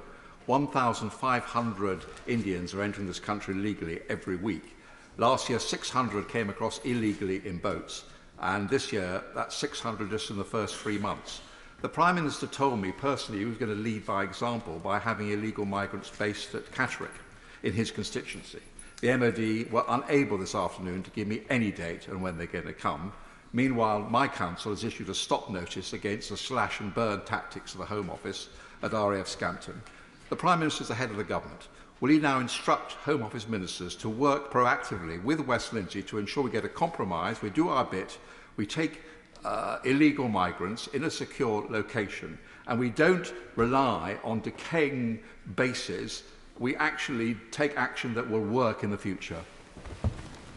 Mr. Speaker, can I thank my honourable friend for his constructive engagement? I know he'll continue to represent his community strongly and is engaged with Home Office ministers on the particular issues in his constituency. But more broadly, I can tell him that we continue to strengthen our cooperation with international partners to combat illegal migration, something I discussed with many of my counterparts at the G20, and will continue to do so through further engagement this autumn, and look to find ways to formalise that cooperation and improve returns agreements. As he mentioned, it's important that we have the ability to return illegal migrants who have come here to countries which are clearly safe places for them to be. We've done that with Albania, and we're strengthening those returns agreements with other countries too. Richard Ford. Thank you, Mr. Deputy Speaker. It's disappointing that this G20 statement this year does not name the perpetrator of aggression in Ukraine. What kind of statement is it that G20 leaders feel the need to spin our interpretation of it after the event? Mr. Deputy Speaker, does the Prime Minister agree with Canada's Liberal Prime Minister, Justin Trudeau, who said yesterday that if it were up to him, the language on the war would have been stronger? Mr. Speaker, it goes without saying, because this is not the G7, Mr. Speaker. Indeed, it's not the G1. It's not just for us to take the language that we ourselves would like. Our position on Ukraine is crystal clear for all to see. But the G20 is a collection of a large group of countries which do not all share the same perspective on global affairs or indeed the same values. And to assume that it can reflect the unanimity that we have in the G7 is simply to just misunderstand how foreign affairs actually works. But he asked about what the statement said. Well, yeah, the statement agreed on the significance of securing a comprehensive, just and lasting peace. The statement specifically called for an end to attacks on food and civilian infrastructure, for Russia to rejoin the Black Sea Grain Initiative, and indeed highlighted the suffering that it's causing. It was also a statement that the United States described as containing substantively very strong language on the situation, and that's why to have agreement amongst G20 members, even if not exactly the language we would have chosen, is still a positive outcome from this summit. Thank you, Mr. Deputy Speaker, and I'd like to associate myself with the words that the Prime Minister made about Morocco and the people of Morocco. And I'd like to pay tribute to Truro-based Shelterbox, who have a team, as ever, standing ready for deployment at the point that the Moroccan government need it. But my question to the Prime Minister is as follows.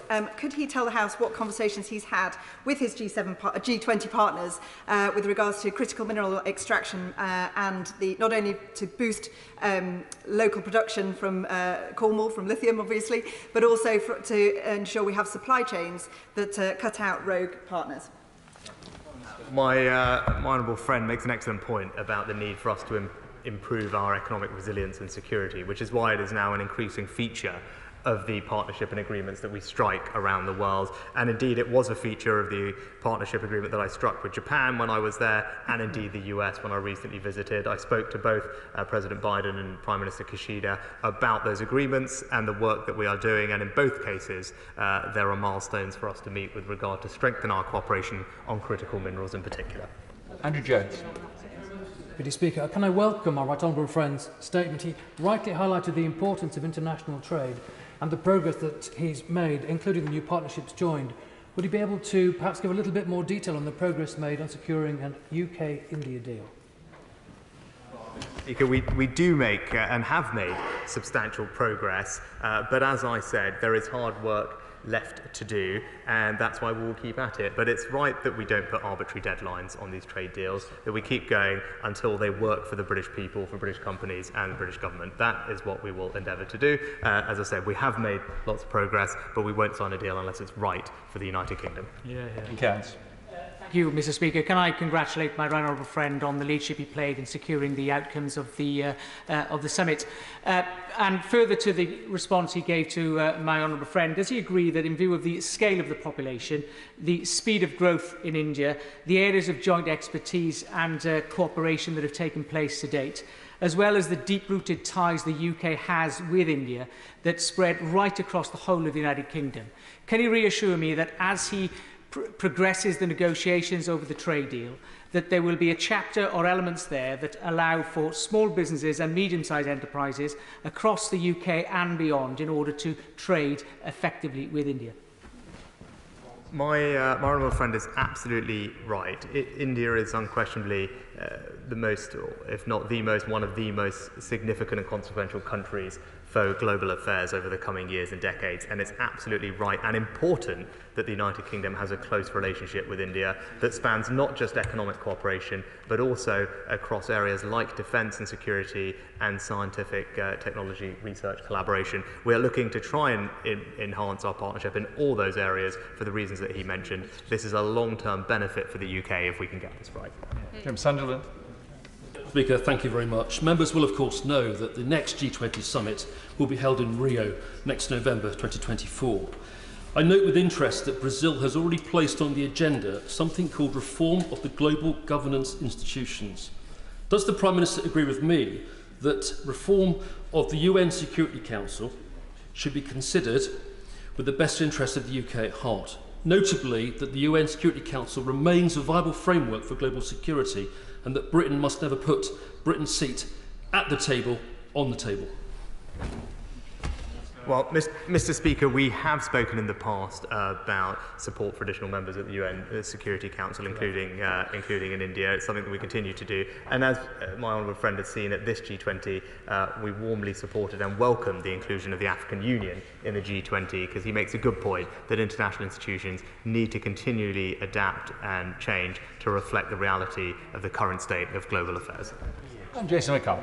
Thank you, Mr. Deputy Speaker. I was very proud to celebrate Ukraine Independence Day with Huddersfield's vibrant Ukrainian community earlier this month, and I heard firsthand how proud they are of the UK's steadfast support for Ukraine. With Brazil taking over the presidency of the G20, will the Prime Minister continue to work with our international allies and partners in increasing and building on our wonderful support for Ukraine, and also building unity in condemning Putin's barbaric and illegal invasion of Ukraine?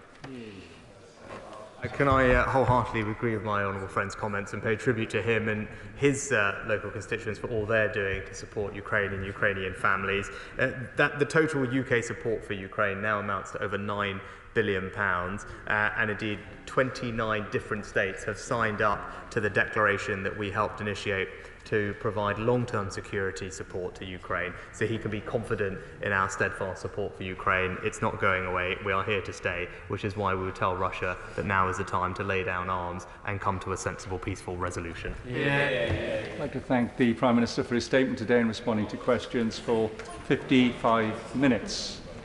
We'll now come to the points of order. Mary Robinson.